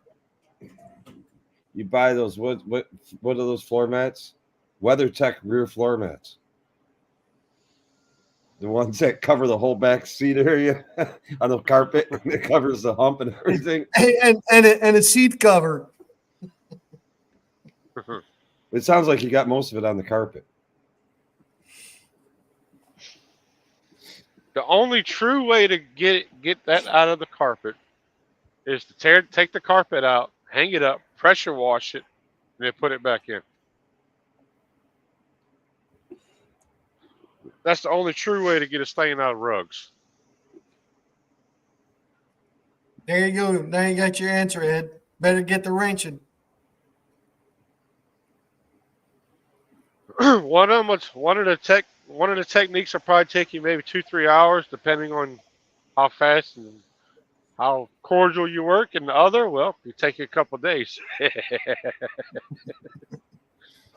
That's a detail shop that's down the street from my shop. It's amazing how they can take a car that you look at and say, this thing is fucking disgusting. This is just utterly disgusting. And after they're done with it, you look at it like, I cannot believe you guys got this thing so clean. That you removed all these stains and got rid of all this crap out of the car. And it's amazing. I know they charge based on how nasty it is, but Hey, I do have to tell you. they I pull tell you seats what. out of the cars and all that all the time to do their detail work. I mean, I used these blue power wrenches on the tractor here. Even put a wrench extender on it to get a fitting loose. Did the job perfectly. Is that what you said? Blue Point or Blue Power? Blue Power, Blue that's Power? Cornwell's. Yeah, Cornwall. Oh, okay. Oh, They're Cornwell. Gotcha. they're probably pretty equivalent to a Capri. They're probably all coming out of the same factories in Taiwan. Just, I'm Well, sure guys, I've been going on 3.5 hours. Yeah. I know at the 2 hour mark, everybody showed up a little late, but so I decided to stay on. you're So getting hungry and you want to go I see some say barbecue. let's do our outros and let's go give Chef's Backyard a raid. Y'all make sure to send Cajun raid. Cajun, just say Cajun raid. He knows me as Cajun, or Boo. He knows me as Boo. Just tell him a raid when y'all get over there. He'll appreciate it. So Theo, we're gonna start with you, brother. All right. Well, thank you for having me, Boo. Appreciate it. I hope everybody had a good day. Hope everybody's going to have a good week. And we'll see you on Sunday. Peace out. Yeah. Appreciate you coming in, man. I know it's late for you, 11:30 your time, almost midnight, man. You dark 30 there and still awake? Wow. All right, Quick Wrench, your turn. Y'all have a good week. Thanks for jumping on the live with or jumping in the chat, supporting Cajun and everybody else here. Y'all have a safe rest of your week, and catch you when we catch you next. Just have a good week, everybody. Appreciate you coming in, Dave. Raising Cajun, time for yours, All right, brother. all right, everybody in chat. I hope y'all have a great week. Have an even better weekend. Cajun, thanks for the link. Sorry it took me so long, but it's hell when you're in the shop. Get shit taken care of, waiting on phone calls. But nonetheless, Right. Everybody, y'all keep those wheels spinning, your beavers grinning. We'll catch you on the next one. All right, appreciate you coming in, Raiden, and everybody. Well, as y'all know, the routine. Well, I appreciate everybody coming in. My panelists, everybody in the comment section. Appreciate that. And y'all know the routine is good being north of the grass. Y'all stay safe. Be that way. Be that way. Stay safe. And as always, love, peace, and crackling grease. We'll catch y'all later. A pluta. Let's Pluta. get Chef Backyard to raid, y'all. Tell him Cajun sent. Pluta. A pluta.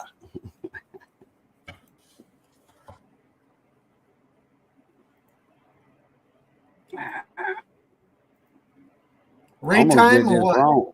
Almost did this wrong. I got to end the stream first. Yeah.